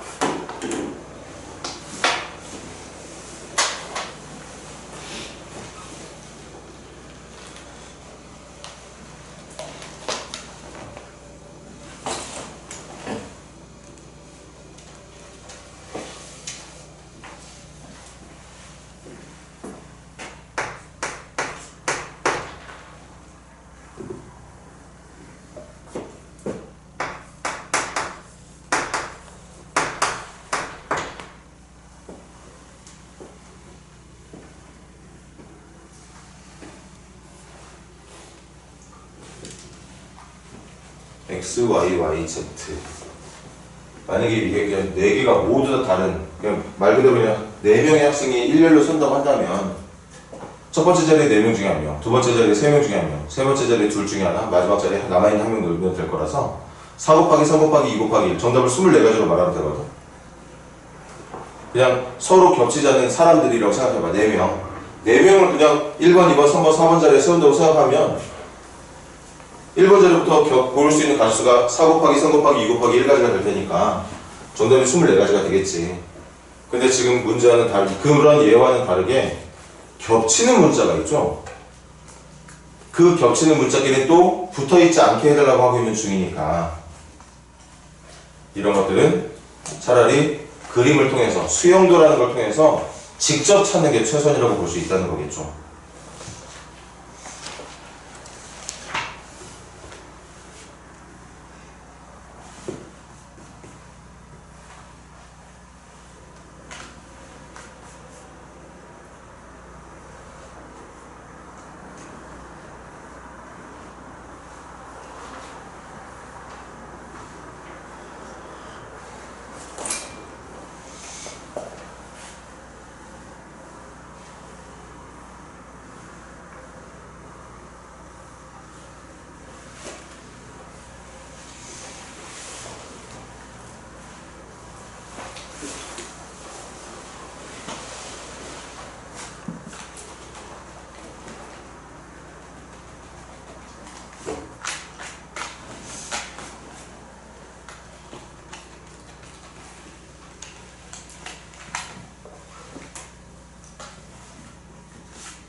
민규야, 자세 잡고 바로 앉아. 자, 가보자. 어떻게 해주면 돼? 첫 번째 x, 두 번째 y, 세 번째 g를 넣는 경우를 생각을 해보자. 이게 지금 순서대로 가는 거야. 그럼 x 옆에 누가 올 수 있느냐? x 옆에 y가 올 수도 있고 g가 올 수도 있죠. 맞니? 직접 찾겠다는 생각을 할 수밖에 없다는 뜻이야. 그럼 간다. 여기 x하고 y가 왔어? 그럼 그 옆에 올 수 있는 게 y하고 g가 될 텐데 y끼리 문제가 뭐라 그랬더라? 같은 문자끼리. y끼리는 이웃하지 않도록 해달라고 했으니까 남아있는 y하고 g가 이렇게 와야 되는 거겠지. 그럼 여기는 남아있는 게 누구죠? y. 그럼 이거는 말이 안 된다는 얘기야. 그 다음 y가 왔어? 그럼 y 옆에는 y가 오면 안 되는 거니까 x나 g가 오면 되는 거고 x가 옆에 왔다면 y가 오도 좀 공간 넓힐까? y가 올 수도 있고 g가 올 수도 있죠. y가 왔으면 여기가 g, z가 왔으면 여기가 y가 오면 되는 거니까. 그 다음 y 옆에 x가 오는 게 아니라 g가 왔어?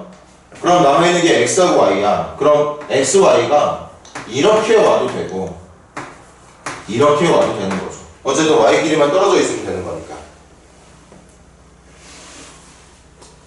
그 다음 들어가. 센스가 있는 학생들이라면 사실은 이거 계산 안 해도 되지. y 2개에 x랑 g는 1개씩이야. 그 1개 있던 x가 먼저 왔을 때 정답이 한 가지밖에 안 나왔거든. 그럼 여기에 g가 왔을 때도 경우의 수는 얘랑 형태가 같을 테니까 정답이 몇 가지겠어? 이것도 한 가지밖에 안 나올 겁니다. 이유는 얘랑 같기 때문이야. x가 먼저 온 거랑 g가 먼저 온 게 뭐가 다르겠어? 아마 정답이 얘하고 얘가 바뀐 형태로 정답이 나오지 않을까? g, y, x, y 이런 식으로만 나오게 될 거라는 거죠. 그래서 전체 정답의 개수는 간다. 요거 한 가지, 두 가지, 세 가지, 네 가지, 다섯 가지, 그리고 여섯 가지. 만들 수 있는 y를 이웃하지 않게 만들 수 있는 경우가 여섯 가지라는 걸 알 수 있다는 얘기였던 거겠지. 자, 한 문제만 더 할게. 1162번. 열심히 한번 직접 찾아봐. 직접 찾아야 돼. 직접 문제 똑바로 읽고.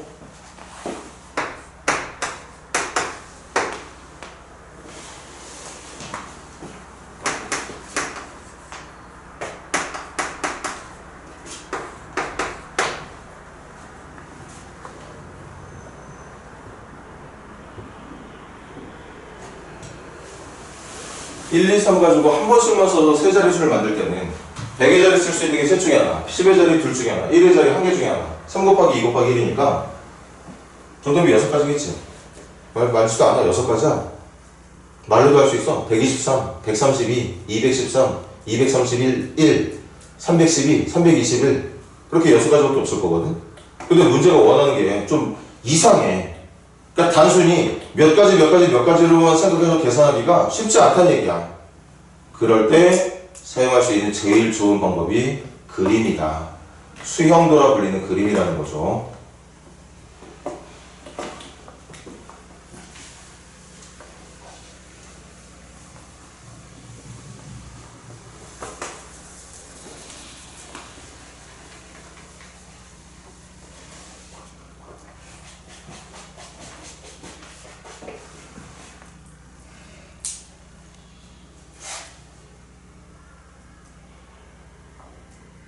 윤희는 오늘 반도 알았어? 몇 반인지?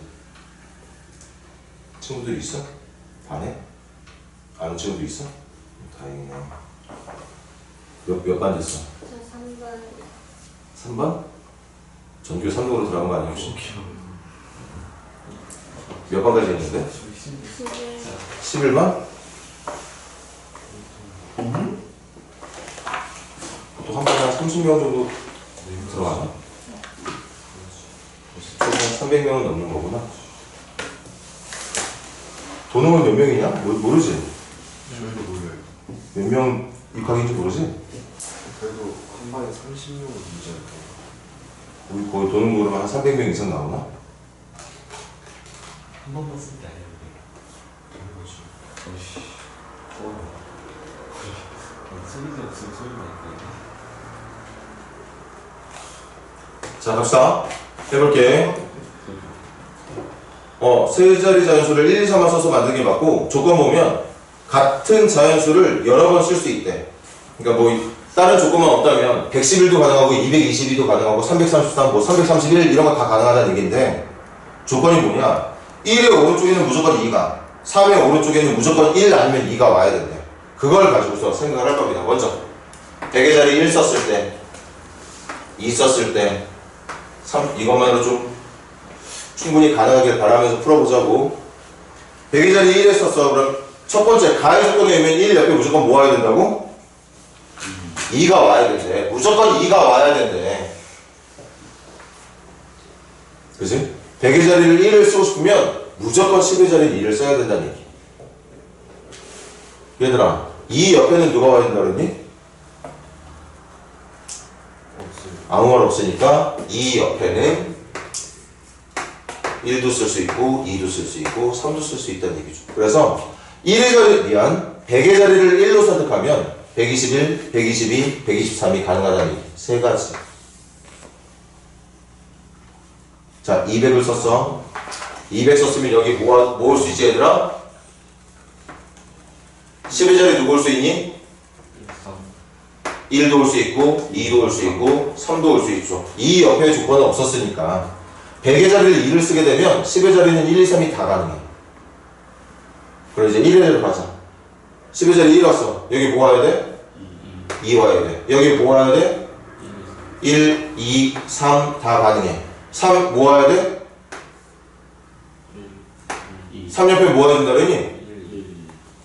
1이나 2가 올 수 있다고 했죠. 그래서 100의 자리를 2로 썼을 때 만들 수 있는 가지수는 1가지, 2가지, 3가지, 4가지, 5가지, 6가지. 말로 할게. 212, 221, 222, 223, 231, 232.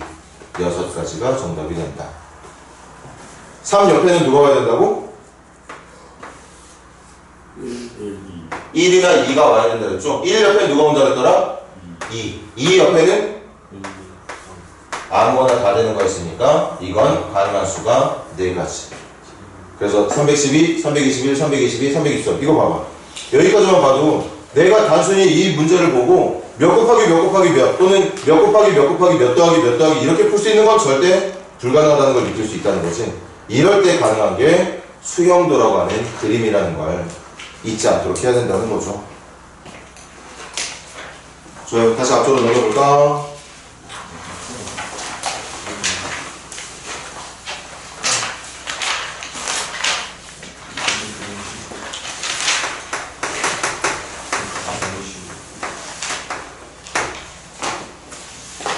자, 이제 두 개 배우면 끝납니다. 순열이라는 녀석과 조합이라는 녀석. 먼저 오늘 순열이라는 게 어떤 건지를 배울 건데 거기 적혀 있는 것처럼 155페이지 보세요. 순열.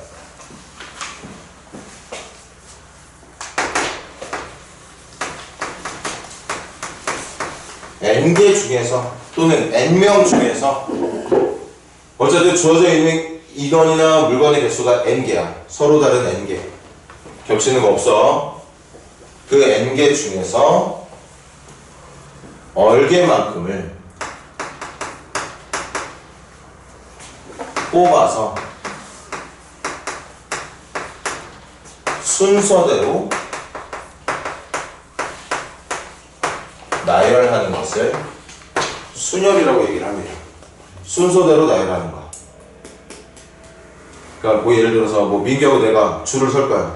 그럼 어쨌든 두 명이 줄 서는 거니까 그냥 두 명만 줄 서면 된다고 생각하겠지만 그 줄을 설 때 민규가 앞에 오는 거랑 내가 앞에 가는 걸 다르게 생각하겠다는 거지. 순서가 중요하다는 얘기야.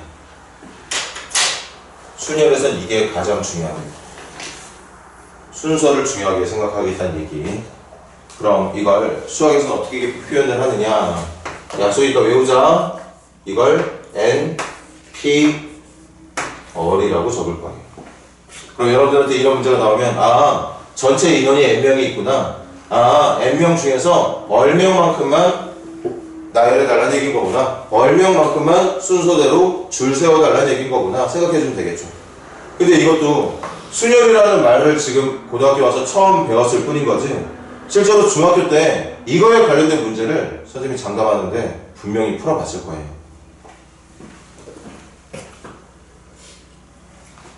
해볼까? 그럼 우리 있는 사람들로 해보자. 뭐 윤희가 있고 나윤이가 있고 또 시영이가 있고 3명 정도로 해볼까? 얘네들을 일렬로 나열하는 방법 물어보면 일렬로 나열한다는 건 분명히 제일 앞에 서는 사람, 가운데 서는 사람, 끝에 서는 사람이 있을 거야. 그럼 먼저 제일 앞에 서는 사람 여기 3명 중에 1명 들어오면 돼. 2명 남았어. 2명 중에 1명 들어오면 돼. 마지막 1명, 마지막 자리로 들어가면 된다는 거지. 이걸 순열이라고 부르는 거야. 별게 없어. 그냥 순서대로 줄 서준다 생각하면 되는 거죠. 일렬로 나열한다는 말, 순서대로 나열한다는 말이 일렬로 줄을 세운다는 말로 생각해주면 되는 거고 그 자리에 남아 현재 있는 인원에 맞게 몇 가지 넣어주면 된다는 거지. 그럼 문자로 가볼게. 이제 n명이 있어. n명이 있습니다. 1번 사람이 있고 2번 사람이 있고 3번 사람이 있고 해서 마지막 n번째 사람이 있거든. 얘네들을 가지고 몇 명을 줄을 세울 거냐. 1번 자리, 2번 자리, 3번 자리, 4번 자리에서 여기가 얼번째 자리, 여기가 첫 번째 자리, 여기가 두 번째 자리, 여기가 세 번째 자리, 그리고 여기가 마지막 얼번째 자리라고 해보자. 얘가 얼번째 자리야. 전체를 다 세우는 게 아닙니다. 이 전체 인원들 중에서 얼명만큼만 뽑아다가 지금 선생님까지 하면 지금 몇 명이야? 7명이 8명이거든? 8명 중에서 뭐 예를 들면 5명만 뽑아서 줄을 세운다고 생각을 하는 거지. 그럴 때 여기 첫 번째 올 수 있는 인원이 몇 명이냐? 전체 n명 중에 1명 오면 돼. n가지. 1번이 올 수도 있고 2번이 올 수도 있고 3번이 올 수도 있고 마지막 번에 n번이 올 수도 있는 거야. 그 다음 여기 오는 사람들은 1명 빠졌으니까 n-1명 중에 1명, n-2명 중에 1명. 그렇게 해서 전체 곱하는 숫자의 개수가 몇 개가 되도록 얼개가 되도록 계산해주면 된다는 얘기인 거죠. 그게 우리가 오늘 배워야 되는 순열이라는 얘기가 된다는 뜻. 그래서 여기다 적어볼게. 순열을 계산하는 방법은 순열을 계산하는 방법은 첫 번째 자리에 올 인원이 n명 중에 1명, 그 다음이 n-1명 중에 1명, 그 다음이 n-2명 중에 1명, 그렇게 해서 마지막 얼번째 자리에도 오면 되는 거죠. 이렇게 하나씩 줄여가면서. 근데 이 타이밍에 우리 여기 곱해진 숫자 개수 몇 개 되어야 된다고? 얼개가, 얘들아, 이 전체 개수가 얼개가 되려면 여기 n 마이너스 얼마가 들어와야 되게? 여기를 n-r이라고 생각하는 사람들이 많거든. 근데 실제로는 n-r이 아니고, 내가 여기를 잠깐 물음표라고 해볼게. 그럼 개수 어떻게 쓴다고 했어? 제일 큰 수에서 제일 작은 수를 뺀 다음 2를 더하라고 그랬죠? 그게 개수라고. 그 개수가 얼개가 되어야 되거든. 여러분들 적혀있는 숫자들의 개수 세려면 무조건 제일 큰 수에서 제일 작은 수를 뺀 다음에 1을 더해야 돼. 그래야 올바른 개수가 나와. 따라서 이 물음표에 들어갈 숫자는 누가 되느냐? n, 이건 넘기고 r도 이쪽으로 넘겨주면 이렇게 된다. 그래서 여기에 들어갈 숫자가 n-r이 아니라 이렇게 돼야 된다. 여기까지 곱해주면 순열 계산이 끝나는 겁니다. 그럼에도 불구하고 여전히 문자만 적으면 헷갈리는 친구들 많을 테니까 해볼까? 아까 말했듯이 지금 교실에 선생님 포함해서 8명 있거든? 근데 8명 중에서 5명을 뽑아가지고 일렬로 줄 세울 거야. 그걸 수학에서는 8P5라고 얘기를 합니다. 그래서 8명을 다 세우는 게 아니라 8명 중에 5명만 뽑아다가 이렇게 줄을 세울 거라고. 나머지 3명은 그냥 남겨놓겠다는 얘기야. 그럼 여기 첫 번째 올 수 있는 인원은 8명 중에 1명, 그 다음 여기 7명 중에 1명, 6명 중에 5명 중에 4명 중에 1명이 된다는 얘기인 거죠. 그렇게 해서 8부터 시작해서 1씩 줄여가면서 곱하고 있는 숫자의 개수가 5개가 되도록 해주면 이게 8명 중에 5명을 순서대로 줄 세우는 방법, 순열을 계산하는 방법이 된다는 거죠. 여기서도 봐봐. 여기 좀 봐봐 얘들아. 이거 사실 그렇게 크게 중요한 건 아닌데 8P5였지? 그냥 대충 생각하면 여기를 n-r로 생각하는 사람이 많다고 했는데 실제로는 n-r에다 1을 더해야 돼. n에서 r을 뺀 다음에 빼기 3이잖아. 3에다가 1을 더한 숫자까지만 곱하는 거예요. n-r에서 3까지 곱하면 6명이 돼버리는 거지. 6명을 세우는 셈이 돼버리는 거니까 절대 그렇게 생각하지 말고 n부터 시작해서 전체 곱해진 숫자의 개수가 얼개가 되도록 해줄 건데 곱해진 숫자의 개수가 5개가 되도록 해줄 건데 그렇게 곱해진 숫자가 5개가 되게 또는 얼개가 되게 하려면 여기 맨 마지막에 적혀있는 숫자가 8에서 5를 뺀 숫자가 적히는 게 아니라 n에서 어를 뺀 숫자가 적히는 게 아니라 반드시 거기에다가 1을 더한 숫자까지만 곱하는 게 8P5를 또는 NPR을 올바르게 계산하는 방법이 된다는 걸 기억을 해줘야 되겠지. 어렵지 않아. 그냥 우리 앞으로 계산할 때 선생님이랑 계속 이것만 주구장창 쓸 거예요. 이것만. 자, 만약에 이런 게 있다. 5명 중에서 2명 세울 거야. 그럼 5명 중에서 2명만 세운다는 얘기야. 그럼 첫 번째 5명 중에 1명, 두 번째 4명, 그냥 정답이 20가지라고. 만약에 5명이 있는데 5명 다 세워. 그럼 이번엔 남기는 학생들 없이 다 일렬로 세운다는 얘기니까 여기 5명 중에 여기 4명, 여기 3명 중에 여기 남아있는 둘 중에 하나, 여기는 정말 1명 남았을 테니까 그 남아있는 1명이 마지막 자리를 차고 들어가면 되는 거지. 그렇게 해서 우리가 순열이라고 하는 것을 여기부터 시작해서 곱하고 있는 숫자의 개수가 요만큼이 되게, 곱하고 있는 숫자의 개수가 요만큼이 되도록 해주면 순열의 계산이 끝나게 된다. 일단 기본적인 계산 방법은 이게 맞는 거고, 자, 이 타이밍에 우리가 고등학교 와서 새롭게 배우게 되는 게 하나 있습니다. 뭐가 있느냐? 외우자. 이걸 n 팩토리얼, 영어로 말하면 n 팩토리얼, 우리나라 말로 번역하면 n의 계승이라고 불러요. n 옆에 느낌표 형태로 적혀있는 기호가 있는데 그 느낌표가 들어오면 우리는 저걸 n 팩토리얼 또는 n의 계승이라 부를 거고, 선생님은 팩토리얼이라는 말과 계승이라는 말 번갈아가면서 자주 쓸 거야. 그럼 이걸 수학에서 어떻게 약속을 했느냐? 이렇게 약속을 했습니다. n 팩토리얼은 n부터 시작해서 1씩 줄여나가면서 끝도 없이 계속 곱하다가 그렇게 줄어들고 있는 숫자가 1이 될 때까지 곱한 숫자를 n 팩토리얼 또는 n의 계승이라고 부르게 된다. 숫자로 예를 들어줄게. 만약에 여러분들에게 누군가가 4의 계승, 4 팩토리얼을 묻는다면 4 곱하기 3 곱하기 2 곱하기 1로 정답을 말하면 된다. 누군가가 5 팩토리얼을 물어본다면 5 곱하기 4 곱하기 3 곱하기 2 곱하기 1로 대답을 해주면 된다는 거야. 이유 묻지 말자. 약속이니까. 이렇게 계산하기로 약속이 된 게 바로 계승이라고 불리는 저 느낌표처럼 생긴 기호예요. 읽을 때는 팩토리얼 또는 계승이라 읽어주면 되겠고. 됐니 얘들아? 네. 이건 외워줍시다. 쉬는 시간 갖기 전에 하나만 더 가자. 그래서 이렇게 만들어진 계승이 있고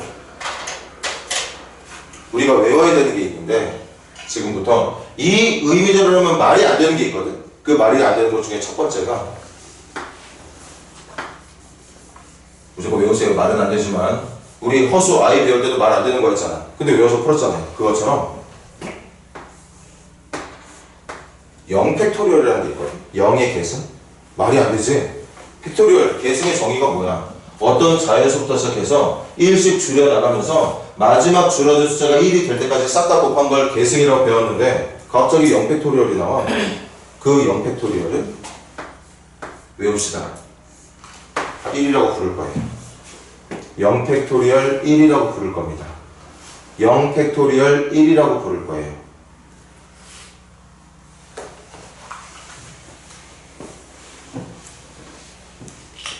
그 이유를 지금부터 설명해 줄게. 여기까지만 하고 쓸 테니까 봐. 얘들아, 지금 n개 중에서 얼개만큼을 뽑아서 순서대로 나열한 걸 순열이라고 배웠거든. 그리고 그 순열은 이렇게 표현한다고 얘기했고, 표현은 이런 걸 떠나서 어쨌든 계산은 생각보다 간단해. 어떻게 해주면 돼? n부터 시작해서 계속 1씩 깎아놓고 곱하면 돼. 언제까지? 곱하는 숫자의 개수가 얼개가 될 때까지 곱하면 되는 거예요. 맞아 얘들아? 근데 그걸 잘 봐. 내가 여기다가 이거 지금 줄어들다 말았어. 더 줄여볼게. 1 더 빼. 1 더 빼. 1 더 빼. 그렇게 빼다 보면 이 계승의 정의에 맞게 1이 될 때까지 1이 나온 순간까지 곱할 수 있어. 맞습니까? 질문 보고 집중해줘. 계산은 여기까지 하는 게 맞아. 이게 정답 맞아. 선생님이 부정하는 거 아니야.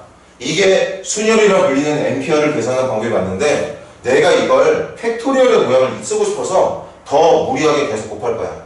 여기서 멈추지 않고 1만큼 빼고 1만큼 빼고 1만큼 빼서 빼다 보면 마지막에 1이 되는 순간까지. 우리는 이 전체를 뭐라 부른다 얘들아? 이 전체를 뭐라 부른다 그랬지? 몇 팩토리얼?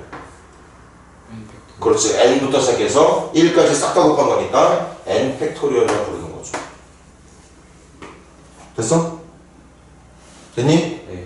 그런데 NPR을 계산하는 방법은 여기까지 계산하는 게 아니거든. 아까도 말했지만 여기까지 계산하는 게 정답이란 말이야. 다시 NPR을 계산했을 때 나올 수 있는 정답은 여기서부터 시작해서 여기까지만 계산 끝나는 게 정답이 맞아.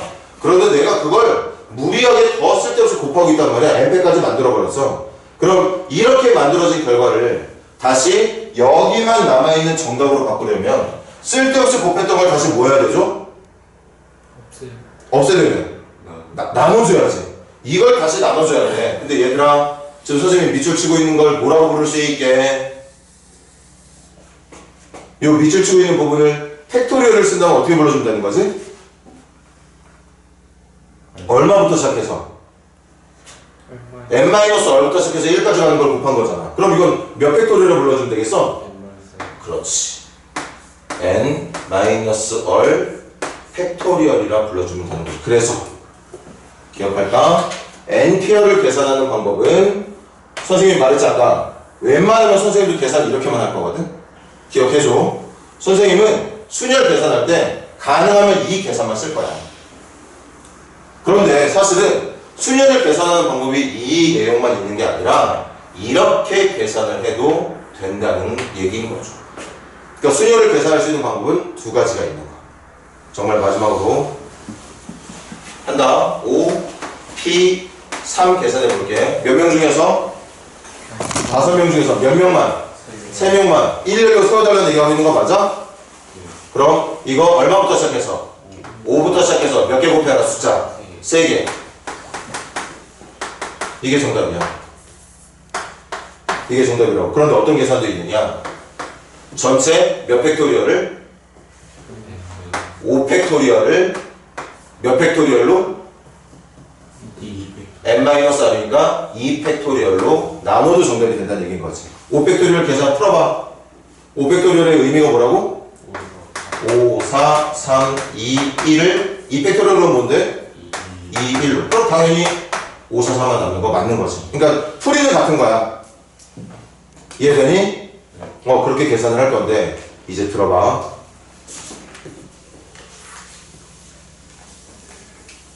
잘 봐봐. 이거 설명할 테니까. 이거.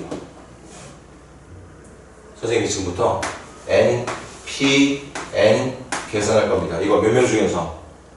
N명 중에서 몇 명을? N명 모두를 줄 서달라는 얘기 하고 있는 거 맞아? 그럼 N명 중에서 N명 모두를 다 줄 서려면 여기 정답 몇 팩토리얼 돼야 되는 거지? N 팩토리얼이 정답이 돼야 되는 거 아니냐. 왜? 여기가 N이 들어가면 여기 얼명에서 멈추는 게 아니라 끝까지 다 곱하라는 얘기니까 N 팩토리얼 이 N명 중에 N명을 다 줄 서려면 여기서부터 여기까지 다 가야 되는 거 아닌가? 그래서 정답이 N 팩토리얼 돼야 되는 거 아니야? 그런데 방금 계산식에 의하면 NPN을 계산하는 방법은 N 팩토리얼을 분모 몇 팩토리얼로? N-N이 얼만데? 0 팩토리얼로 나눠줘야 된다는 얘기하고 있는 거잖아. 근데 정답은 N팩이 돼야 되는 거잖아. 그럼 분모있던 0팩은 얼마로 보는 게 맞다는 뜻이야? 1로 보는 게 맞다는 거죠. 그래서 팩토리얼 또는 계승의 정의대로는 절대 말이 안 되는 녀석인 건 맞지만 우리가 경우의 수를 계산할 때 분명히 필요한 값은 맞다. 말은 안 되는 게 사실이지만 앞으로 계산할 때 0의 계승을 계산할 때는 무조건 1로 계산해 주도록 하자는 거죠. 한 번만 더. 말이 하나 또 안 되는 게 있거든? 이거 의미 불러봐. 몇 명 중에서? N명 중에서 몇 명 뽑아서?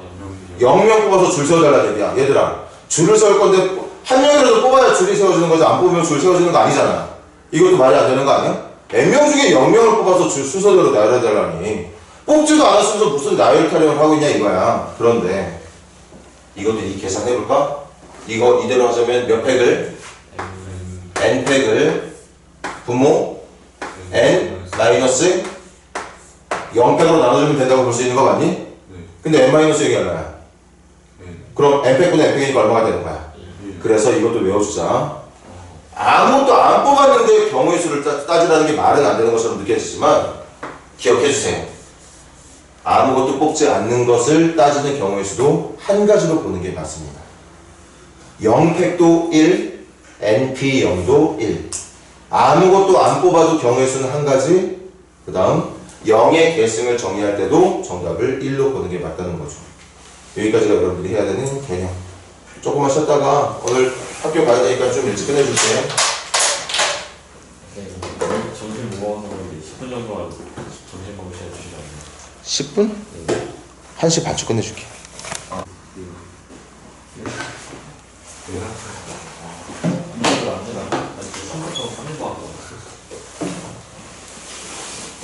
자, 155페이지 시영아, 한 명씩 물어볼 테니까 정답 말하지 말고 계산 그 식만 불러봐. 1111번부터 준수야. 1111번? 12요? 4 곱하기 4 곱하기 3. 그래서 정답 12가 될 테고. 승원아, 1112번은 그냥 1이 정답이죠. 얘는 그냥 1이 정답이에요. 그 다음 윤이야, 1113번은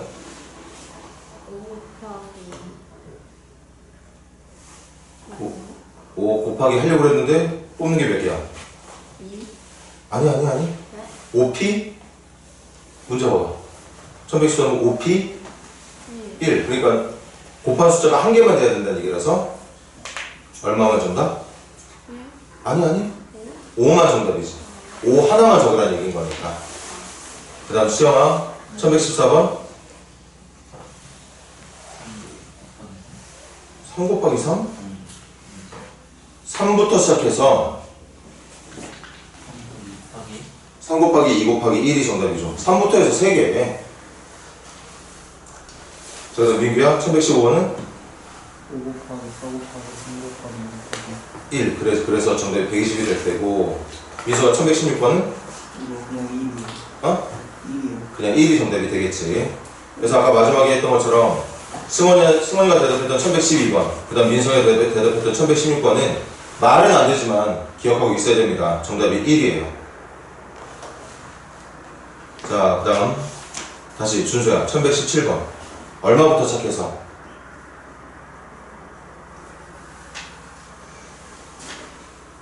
준수야? 네. 1117번 누구부터 시작해서? 얼마부터 곱하기 시작하라는 얘기야? n부터 시작해서 몇 개? n 마이너스 그렇지, 2개. n부터 시작해서 2개를 곱하라는 뜻이야. 그러니까 n 곱하기 n-1. 그러니까 연속한 2개의 자연수를 곱해서 56을 만들 거니까 n은 얼마가 되겠어? 8이 정답이 되겠지. 자, 다음 승원아 1118번 npn은 정답이 뭐다? n n 팩토리얼이야. 그러니까 n부터 시작해서 1까지 다 곱했는데 그게 정답이 24가 돼야 된대. 그럼 몇 팩토리얼일까? 4 팩토리얼이 정답이 되겠죠. 4, 3, 2, 1이 24가 되는 걸 테니까. 자, 다음 윤이야 1119번 얼마부터 시작해서? 9부터 시작해서 숫자 몇 개 곱하라는 뜻이야? 얼개 곱하라는 얘기인데 9부터 얼개를 곱했을 때 9를 만들려면 9부터 몇 개를 곱해야 될까? 어렵지 않아. 그러니까 지금 윤희가 풀고 있는 게 이거야. 그치? 윤희야 맞아? 응. 그래서 9부터 시작해서 계속 곱할 거거든. 그 개수가 얼개가 될 때까지 곱하라는 뜻인 건데 그 결과가 9가 돼야 된다고 얘기하고 있다는 건 9부터 시작해서 몇 개를 더 곱하라는 얘기였을까? 한 개. 자신 있게 말하면 맞아. 한 개야. 그냥 9만 곱하라는 얘기인 거죠. 그래서 얼 자리에 들어갈 숫자는 1이 되는 게 맞는 거였겠지. 자, 그 다음 나연아 1120번은 누구부터 시작해서? 7부터 시작해서 곱한 숫자가 몇 개가 되도록? 얼-1개가 되도록 곱할 건데 그 결과가 얼마가 돼야 된대? 1이 돼야 된대. 근데 상식적으로 7부터 곱해서 1이 될 수 있는 방법은 없는데 이건 외워달라고 했던 거죠. 결국 그 얼-1이 뭐가 돼야 된다? 맞아. 얼-1이 0이 돼야 1이라는 정답을 만들어낼 수 있다는 얘기입니다. 그래서 얼은 1이 정답이겠지. 그 다음 시영아 1121번 얼마부터? 6부터 몇 개? 얼개 곱해 6, 5, 4, 3, 2, 1 최대 6, 5, 4, 3, 1 6개까지 가능할 텐데 정답이 360이 나와야 되는데 6부터 몇 개를 곱했을 때 360 나올까?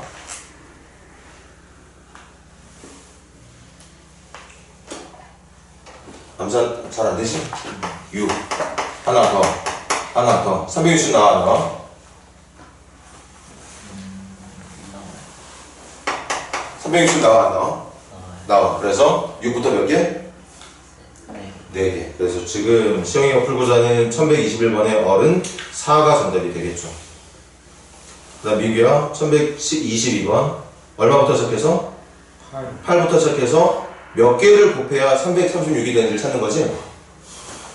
얼은 몇 개가 들어가야 될까? 3. 3? 해볼게. 선생님이 암산이 안 되니까 8750 그러네. 그럼 336이 나오는 거 맞구나. 그래서 마지막 정답은 3이라고 말해주면 되겠습니다. 자, 그 다음 민서가 요거 가지고 문제 묻고 있는 것 같네. 1123번 분모에 들어갈 네모 모으게 6. 6이 정답이 되겠고. 다시 준수야 1124번 내문에 들어갈 거 뭐지? 5가 되겠죠. 7P5를 할 때 7P5를 계산할 때 7팩에서 7에서 5를 뺀 2팩으로 나눈 식이 정답으로 계산이 될 거라서 네모에 들어갈 건 5가 맞겠습니다. 자, 다음 승환아 네. 1125번 문제 읽고 요렇게 한번 표현해봐. 4P3 맞지? 4장 중에 3장만 뽑아서 세 자리 자연수를 만든다는 건 어떤 숫자가 100의 자리가 되고 어떤 숫자가 10의 자리가 되고 어떤 숫자가 1의 자리가 되느냐가 중요한 거라서 순서를 중요하게 생각하고 있다는 얘기가 맞아. 그래서 4P, 3이 올바른 표현이 될 거고.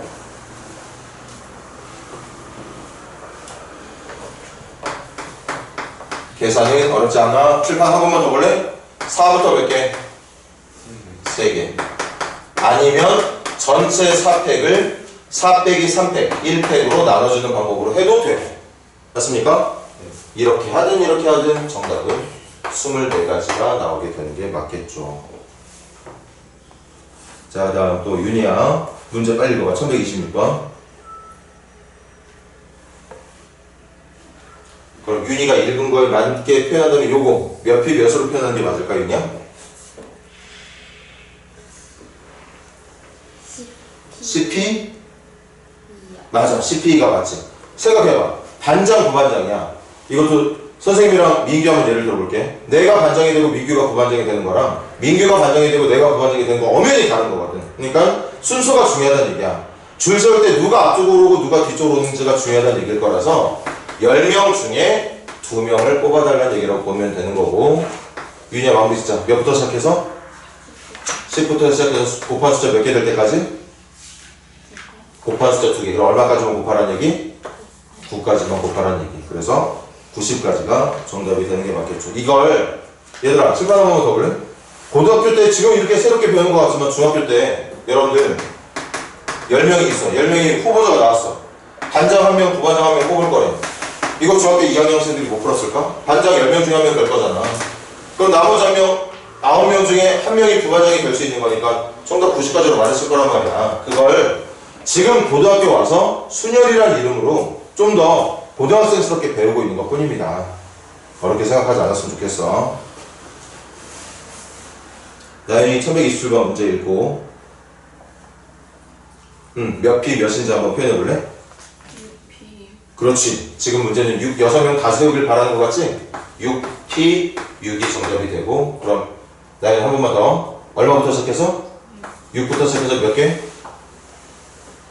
6개. 6개니까 그냥 1까지 다 가라는 거야. 그래서 6팩이라고 외워주면 되는 거야. 정답. 나중에 하다 보면 익숙해질 거야. 6팩토리얼은 계산 결과가 720입니다. 5팩토리얼이 120이야. 거기다 5팩에다가 6 한 번 더 곱한 게 6팩이니까 720이 되는 게 맞겠고. 자, 마지막 시영이 1128번 문제 읽어봐.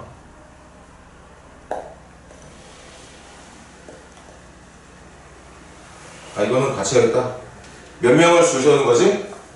4명을 줄 세우는 거야. 그래서 4명을 다 줄 세울 거라면 원래대로 하자면 4P 4라고 놓는 게 맞는 것 같은데 문제가 조건을 하나 넣었네. 맨 앞에 무조건 누구 세우래? 아버지 세우래. 아버지는 그러면 내가 줄 세울 수 있는 대상이 아니야. 아버지는 먼저 와 있고 그럼 나머지 몇 명만? 3명만 순서대로 줄 세우면 되는 거니까 몇 P? 3P 3이라고 대답하면 되겠다. 그래서 몇 가지? 6가지가 정답이 되겠다. 원래 아버지까지 내가 직접 세울 수 있는 자격이 있었다면 그때는 4P 4가 됐을 테니까 정답을 4팩토리얼 24가지로 말했을 텐데 지금은 아빠는 빼고 나머지 가족 3명만 내가 줄 세우면 되는 거라 6가지로 말해주면 되는 거겠죠. 자, 그럼 넘겨서 조금만 더 하자.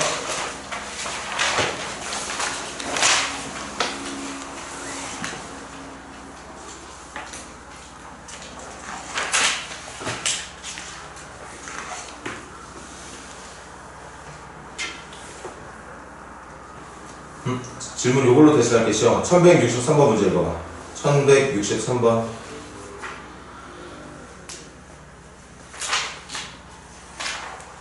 몇 P 몇?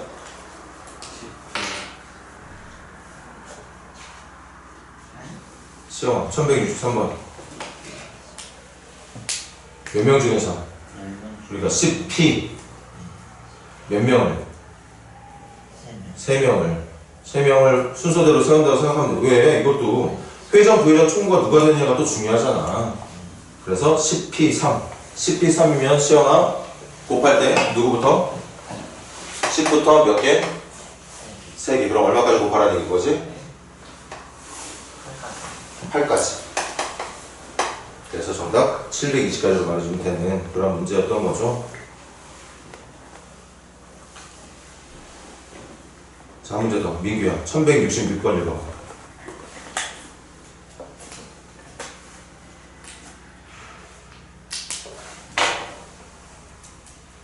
이거요? 아, 문제 다 읽었어? 네. 그럼 이걸 저기 있는 순열을 빼놓으면 몇 P 몇? 6P4 어? 6P4 1166번. 여기 몇 개가 있대? 인계 N개. 그럼 NP로 가야지. 선택할 수 있는 게 N개 중에서 선택하는 거니까 NP 몇 개 고르는 거지? 72 아니야. 그 정답이 72가지라는 얘기인 거고 N개의 역 중에서 여기 N개가 있어. 네. 문제가 원하는 건 그 중에 출발역이 누가 되고 도착역이 누가 되는지를 정할 거라는 거야. NP 2라고 말했어야지. N개의 역 중에서 누가 출발역 할래, 누가 도착역 할래를 결정하는 거니까. 그래서 계산은 N 곱하기 N-1이 될 거고 그걸 아까 미비가 말했던 전체 경우의 수 72가지로 놓고 풀면 되는 거라 여기 개수 몇 개로 보는 게 맞겠어? 9개로 보는 게 맞는 거겠죠. 9 곱하기 8이 72를 만들 수 있는 걸 테니까. 자, 그럼 이제 다 같이 1167번 풀어보세요.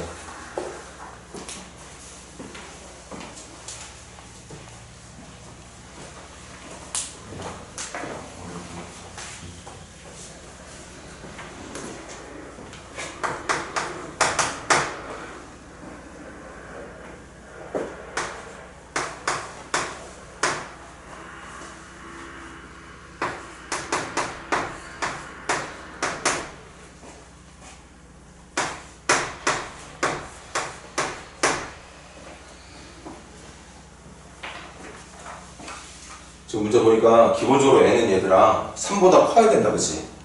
3보다 커야 돼. 3보다 큰 자연수가 정답인 것 같아. 선생님이 3보다 크다고 말할 수밖에 크거나 같다고 말할 수밖에 없었던 이유는 식 중에 NP3이라는 게 있지. n명 중에 3명을 뽑아서 일렬로 나열해야 되라는 얘기인 거잖아. 그럼 최소한 뽑을 수 있는 인원이 3명 이상은 있었다는 얘기니까 n은 3보다 크거나 같은 자연수가 맞겠죠.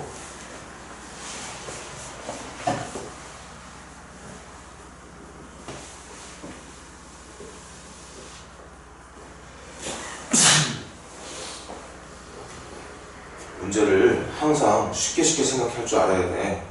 그래, 이런 또 기본적인 질문을 했을 때도 부담 없이 말할 수 있는 거고 자기가 생각하는 답이라 믿어진다면 씩씩하게 틀려도 상관없으니까.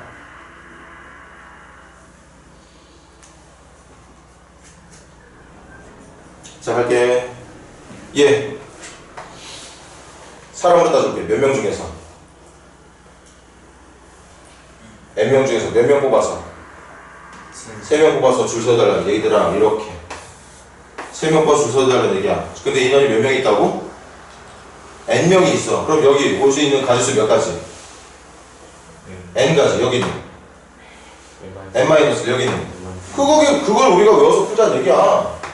그럼 얘는 n 곱하기 n-1 곱하기 n-1 이건 누구부터 시작해서?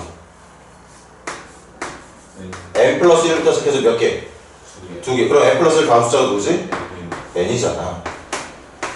6 곱하기 이건 n부터 시작해서 몇 개? 1개니까 그냥 n으로 끝내야 되는 거 맞습니까? 이거 계산하라는 얘기인 거죠. 몇 차 방정식이니? 3차 방정식인데 이거 아까 n 무슨 수라고 그랬어? 3 이상의 자연수니까 모든 인수 항들의 n이라는 인수가 있다면 지금은 약분해도 되는 거죠. 상관없겠지. n이 0이 될 가능성이 있다면 함부로 약분하면 안 되겠지만 n이 0이 될 가능성이 없다면 약분해도 되는 거잖아. 등식의 성질은 뭐야? 양변에 0이 아닌 수를 똑같이 나누거나 곱해도 등식은 바뀌지 않는다는 거잖아요. 그래서 전개하자. n제곱 마이너스 3n 플러스 2 이거는 마이너스 붙은 n 플러스 1 이거는 6. 다시 한번 정리하면 n제곱 마이너스 4n 플러스 1에 이거 넘어올 거니까 마이너스 5는 0.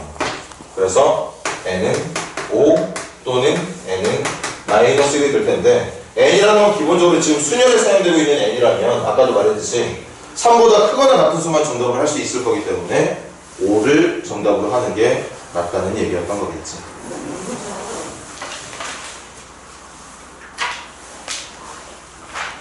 지금 핸드폰 시간 몇 분으로 돼 있어? 20분. 그럼 오늘 여기까지만 할까? 그리고 나머지 것들은 내일 우리 1시에 만나서 이어서 하도록 합시다. 윤희는 힘들었을 때 집에서 빨리 쉬고 나머지 학생들은 빨리 노는 거 가서 책 받아오고.